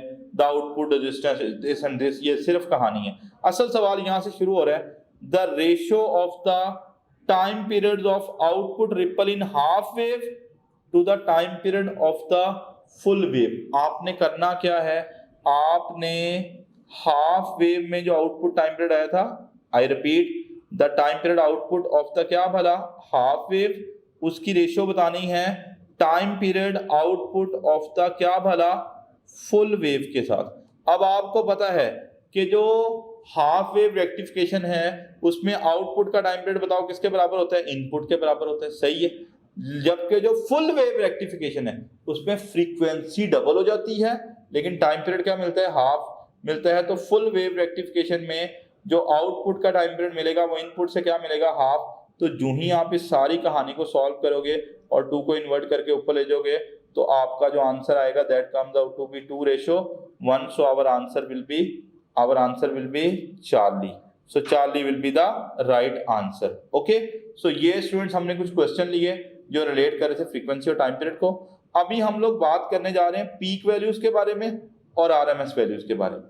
देखें जी बच्चों, मैंने आपके सामने इनपुट AC बना दिया। अगर हाफ वेव रेक्टिफिकेशन में हम लोग ये इनपुट AC दे रहे हैं, और ये आपके सामने बना रखा है हमने आउटपुट DC। और आउटपुट DC में आपको समझ आ रहा है कि भाई पॉजिटिव साइकिल तो कंडक्ट हुआ था, नेगेटिव भी कंडक्ट हो रहा है, लेकिन नेगेटिव साइकिल में करंट की डायरेक्शन जो है, यानी नेगेटिव साइकिल इन्वर्ट भी हुआ है, ना सिर्फ कंडक्ट हुआ है बल्कि इन्वर्ट हुआ है।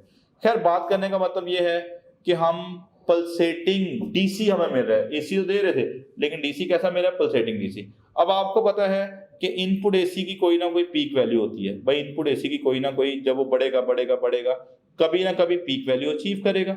इसी तरह बेटे आउटपुट DC भी पल्सेटिंग है, ये भी कभी ना कभी बढ़ते बढ़ते पीक वैल्यू अचीव करेगा।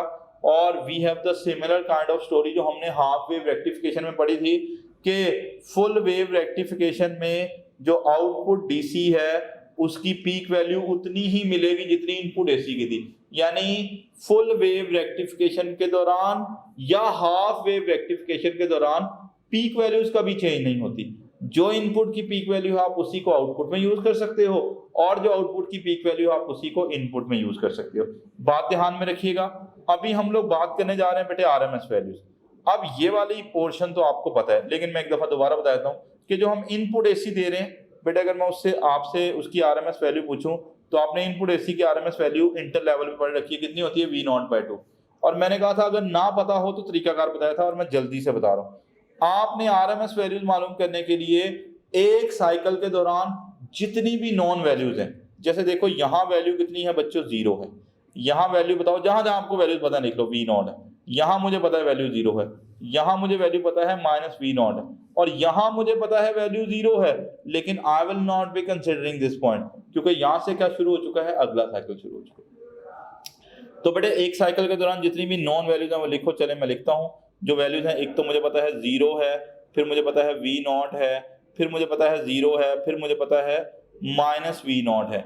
और फिर आपने उल्टा सॉल्व करना है। उल्टा सॉल्व करने का मतलब सबसे पहले स्क्वायर लेना है, यानी जितनी भी नॉन वैल्यूज हैं बेटे उनका क्या ले लें, स्क्वायर ले लें। ओके, फिर आप उनकी क्या लें, दूसरा वर्ड क्या है, मीन। मीन का मतलब है एवरेज ले लें।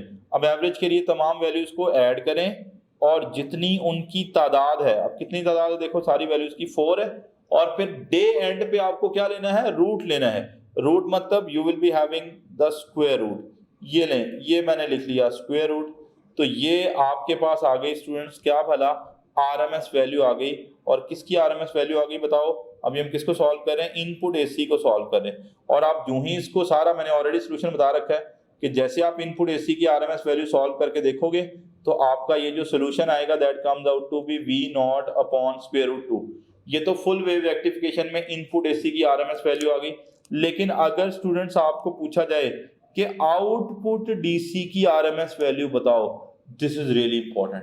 अब तरीकाकार क्या है, मैंने आपको बताया था कोई एक साइकिल, बच्चों एक साइकिल, और आपको मैंने बताया था फुल वेव में ये एक पूरा साइकिल है, ये एक पूरा साइकिल है जिसकी मैं बात कर रहा हूँ, ये एक पूरा, ये 2 साइकिल हैं। आप एक साइकिल में नॉन वैल्यूज लिखो। बेटे मुझे पता है यहाँ पे वैल्यू मुझे कंफर्म पता है कितनी है 0, यहाँ पे मुझे वैल्यू पता है कितनी है V0। हाँ ये वाला पॉइंट पे 0 तो है, लेकिन you will not be considering this point. क्यों नहीं कंसिडर कर रहे, अगला साइकिल शुरू हो गया भाई। फुल वेव में बार बार ये शेप रिपीट हो रही है, ये शेप रिपीट हो रही है, ये एक साइकिल है। तो बच्चों एक साइकिल में मैंने नॉन वैल्यूज लिखनी है। अब तरीकाकार क्या है, सबसे पहले नॉन वैल्यूज लिखो। भाई 2 वैल्यूज हैं, बताओ एक तो क्या है 0 और दूसरी कितनी है V0। सबसे पहले नॉन वैल्यूज का क्या लो, स्क्वायर लो। ये लें, मैंने नॉन वैल्यूज का क्या ले लिया, स्क्वायर। फिर दूसरा मरला है नॉन वैल्यूज की ले मीन। मीन का मतलब है दोनों को ऐड करो और जितनी उसकी तादाद लाइक 2 है उससे डिवाइड कर लो। और फिर अगला मरहला है आप इनका क्या लो, रूट। तो ये बच्चों मैंने इनके ऊपर लिख लिया क्या भला, रूट लिख लिया। अब हम लोग जैसे ही इन वैल्यूज को सॉल्व करेंगे, एक्चुअली हम पता लगा रहे हैं क्या भला, आरएमएस वैल्यू पता लगा रहे हैं किसकी भला, आउटपुट डीसी की आरएमएस वैल्यू पता लगा रहे हैं। तो स्टूडेंट्स ये बनेगा, ऊपर V0 का स्क्वायर बचा और नीचे 2 बचा। ओके, आप जैसे इसको सॉल्व करोगे तो ऊपर वाले का स्क्वायर और स्क्वायर रूट क्या हो जाएगा, कैंसिल, और नीचे 2 के ऊपर स्क्वायर रूट आ जाएगा। देखो हमने आरएमएस वैल्यू पता लगाई किसकी भला, आउटपुट डीसी की। और मजे की बात बताऊं, ये एग्जैक्टली वही आ रही है जितनी आरएमएस वैल्यू थी किसकी भला, इनपुट एसी की। तो मालूम पड़ा कि जो फुल वेव रेक्टिफायर है ना वो पीक वैल्यू चेंज करता है ना वो आरएमएस वैल्यू चेंज करता है। आउटपुट डीसी में आरएमएस वैल्यू या पीक वैल्यू उतनी ही मिलती है जितनी इनपुट एसी की आरएमएस या पीक वैल्यूज हैं। तो इस सारी कहानी को समराइज कर लेते हैं एक स्लाइड में। बच्चों याद रखिएगा, फुल वेव रेक्टिफिकेशन के दौरान जो हमें आउटपुट डीसी की पीक वैल्यू मिलती है वो उतनी होती है जितनी इनपुट एसी की होती है। अगर इनपुट एसी की आरएमएस वैल्यू पूछे तो V0/√2, और अगर आउटपुट डीसी की आरएमएस वैल्यू पूछे तो वो भी V0/√2। तो यहाँ मैंने लिख दिया कि जो फुल वेव रेक्टिफायर है that does not change peak और आरएमएस वैल्यूज, भाई नहीं चेंज करेगा पीक या आरएमएस वैल्यूज को, ये चेंज नहीं कर रहा होगा। तो बच्चों ध्यान में रखिएगा। Let's have some questions about the full wave rectification. Okay, अब ध्यान से सुनिएगा, फुल वेव रेक्टिफिकेशन से रेलिवेंट कुछ क्वेश्चन आ रहे हैं बच्चों। An AC source of frequency 50 hertz is applied to a full wave rectifier and then to a half wave rectifier, then the ratios of the values of rectified output DC in full wave to the half wave rectifier. अच्छा सवाल बच्चों यहाँ पे असल में कि आपने क्या बतानी है, आरएमएस वैल्यूज की रेशियो बतानी है, किसकी भला, फुल वेव की आरएमएस वैल्यू की रेशियो बतानी है, किसके साथ भला, हाफ वेव। यानी आपने वी आरएमएस किसकी भला, आउटपुट डीसी, लेकिन कौन सा भला, पहले वो ले रहा है फुल वेव, उसकी रेशियो बतानी है किसके साथ भला, V RMS of DC, output DC, लेकिन कौन सा, हाफ वेव वाला। अब आपको पता है अभी हम पढ़ के आए हैं कि फुल वेव रेक्टिफिकेशन के दौरान जो आरएमएस वैल्यू होती है वो V not by square root 2 होती है। और जल्दी बताओ जो हाफ वेव है उसमें जो आरएमएस वैल्यू आउटपुट डीसी की होती है वो कितनी होती है, वी नॉट बाय 2 होती है। अब आपको ये सॉल्व करना है, तो देखो स्टूडेंट्स ये वी नॉट और वी नॉट क्या हो जाएंगे, कैंसल्ड आउट हो जाएंगे। ऊपर हमारे पास क्या बचा, 1 अपॉन स्क्वायर रूट 2, और नीचे क्या बचा, 1 अपॉन 2। 2 को इन्वर्ट करके ऊपर ले जाएं तो 2 ऊपर जाएगा और 1 ओवर स्क्वायर रूट 2 ऐसे आ जाएगा। मुझे ये बताएं कि ये जो 2 है आप इस 2 को लिख सकते हो square root 2 multiply by square root 2, क्योंकि स्क्वायर रूट 2 और स्क्वायर रूट 2 को मल्टीप्लाई करेंगे स्क्वायर रूट 2 का स्क्वायर आएगा एट देन 2 ही बनना है। तो याद रखिएगा 2 को हम square root 2 into square root 2 लिख सकते हैं, और यहाँ पे आ गया 1 अपॉन स्क्वायर रूट 2। तो ये देखें ये स्क्वायर रूट 2 और स्क्वायर रूट 2 क्या हो जाएंगे, cancel. So our answer will be square root 2 ratio 1। अगर आपने हाफ वेव रेक्टिफिकेशन के दौरान अगर आपको RMS value of output DC का फॉर्मूला नहीं पता, या फुल वेव रेक्टिफिकेशन के दौरान RMS value of the output DC का फॉर्मूला नहीं पता, तो आप इस क्वेश्चन को कतई सॉल्व नहीं कर पाओगे। और थोड़ा सा मैथमेटिकल ट्रिक भी देख लिया आपने। अच्छा students, let's have another question जो कि हमारे पास जो है वो बड़ा इंपॉर्टेंट पोर्शन है। अच्छा इस क्वेश्चन में देखिएगा कि if 2v0 is the peak value of AC that pass through the full wave rectifier, then RMS value of the output DC। अच्छा बेटे बात हो रही है किसकी भला, फुल वेव रेक्टिफिकेशन की। अब फुल वेव रेक्टिफिकेशन में पूछ क्या रहा है, RMS value of the output DC. बच्चे हैं गलती करते हैं बेटे, हमें RMS वैल्यू पता लगानी है किसकी भला, आउटपुट डीसी की। हाँ वो हमने पढ़ा था कि यहाँ पे आपने क्या पुट करनी है, पीक वैल्यू किसकी भला, पीक वैल्यू किसकी भला, इनपुट एसी की, और डिवाइडेड बाय क्या होता है, स्क्वायर रूट 2। लेकिन आज वो इनपुट एसी की वैल्यू वी नॉट नहीं बता रहा पीक वैल्यू, वो इनपुट एसी की जो पीक वैल्यू बता रहा है वो कितनी है, 2v0। तो इनपुट एसी की जो पीक वैल्यू है वो 2v0 लिखें, उसको डिवाइड करें किससे भला, स्क्वायर रूट 2 से। तो अभी मैं आपको बता के आया कि जैसे 2 को स्क्वायर रूट 2 से डिवाइड करोगे तो स्क्वायर रूट 2 बनेगा ऊपर, तो या तो स्क्वायर रूट 2v0 लिख दें या 2v0 अपॉन स्क्वायर, यानी बीटा भी सही है और चार्ली भी सही है, दोनों को एक में चूज करेंगे तो हमारा राइट ऑप्शन बनेगा डेल्टा। तो ये तो कहानी हो गई बच्चों किसकी भला, आरएमएस वैल्यूज और peak values of the full wave rectifier. अच्छा अब ना एमडीकैट पास पेपर उठा के देखें तो हमें there are some question related to filter circuit. अभी हमने बात की कि फिल्टर सर्किट के बारे में हमने थोड़ा सा डिस्कस करना है, तो अगली स्लाइड में students we will be discussing about the filter circuit के फिल्टर सर्किट क्या होता है। अब आपने बार बार देखा कि जो भी फुल वेव रेक्टिफिकेशन थी उसमें जो डीसी मेरा था ना, that was not smooth DC. ठीक है, अगर हम हाफ वेव देखेंगे तो इस तरह का था और फुल वेव में ये वाला था। ये कहलाता है पल्सेटिंग डीसी। तो मैंने पहली बात देखी है कि जो फुल वेव रेक्टिफिकेशन होती है उस दौरान जो हमें डीसी मिलता है वो पल्सेटिंग डीसी होता है, बट हम सोच रहे होते हैं कि हमें स्मूथ डीसी मिले। तो फिर हमें क्या करना पड़ेगा कि हमें फिल्टर सर्किट यूज करना पड़ेगा, जो क्या करेगा, जो कन्वर्ट करेगा पल्सेटिंग डीसी को किसमें भला, स्मूथ डीसी में। बहुत तरह के फिल्टर सर्किट्स हैं, लेकिन अगर आप सादा तरीन फिल्टर सर्किट बनाना चाहते हो ना तो you will be using a capacitor with output resistor. तो कैपेसिटर क्या करेगा, आपके पल्सेटिंग डीसी को किसमें कन्वर्ट कर देगा, स्मूथ डीसी में कन्वर्ट कर देगा। तो सम टाइम वो आपसे पूछ सकता है कि सिंपलेस्ट मेथड क्या है फिल्टर सर्किट बनाने का, तो बेटा you will be using a capacitor. तो this is all about the rectification. उम्मीद है आज का लेक्चर जो है वो आपको जो है पसंद आया होगा, और आपको हमने इसमें तमाम तरह की पॉसिबल वेरिएशन जो है वो लेने की कोशिश की, और टॉप ग्रेड की ऐप से स्टूडेंट्स इसके एमसीक्यूज की प्रैक्टिस कीजिएगा ताकि आपको जो है जो भी चीज़ें सीखी हैं उसको बेहतर तरीके से अप्लाई करने का मौका मिले। Take good care of yourself. अल्लाह हाफिज। You can also download TopGrade app from Google Play Store or App Store. Visit www.topgrade.pk for more information. Contact the given numbers.